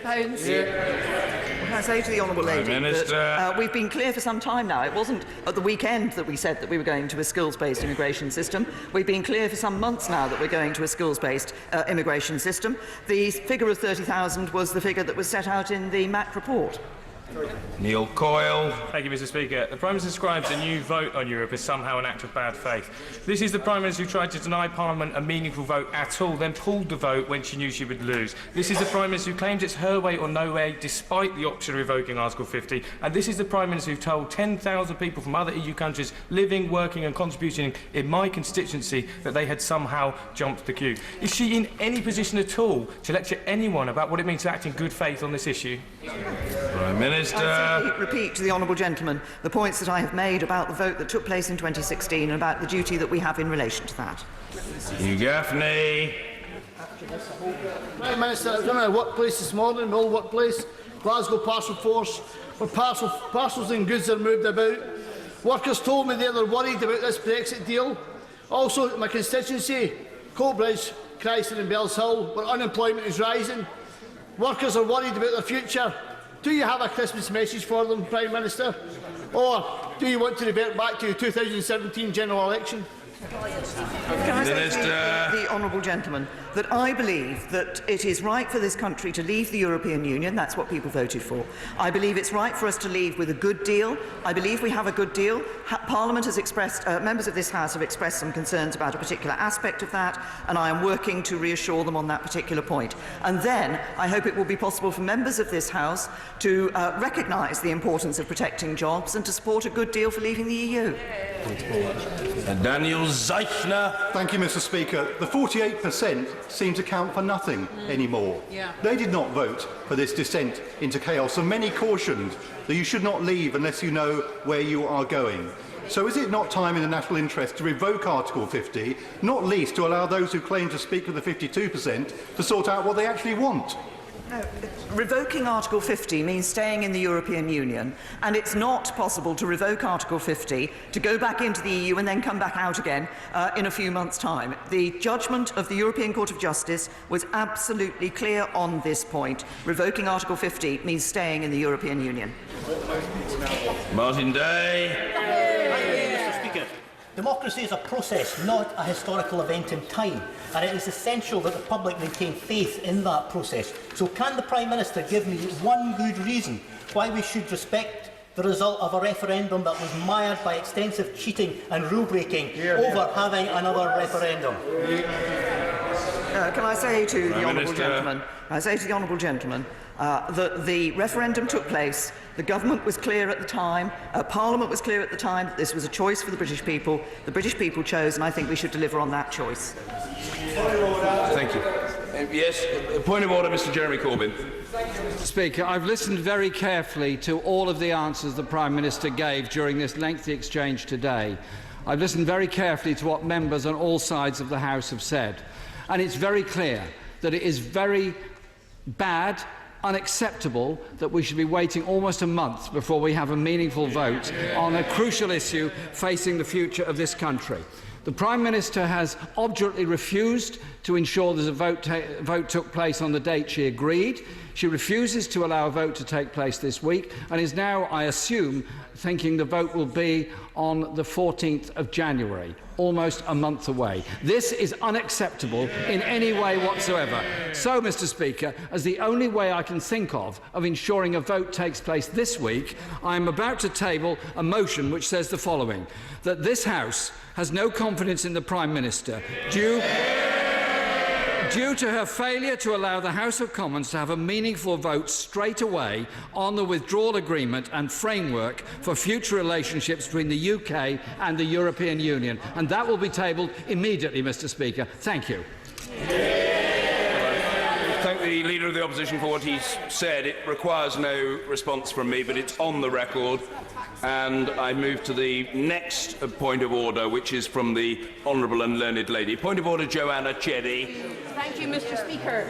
In response to a couple of questions from my honourable friends, the Prime Minister has implied that Scottish National Party MPs and the Scottish Government were aware at the time the bill was brought that the UK withdrawal from the EU Legal Continuity Scotland Bill was out with the legislative competence of the Scottish Parliament.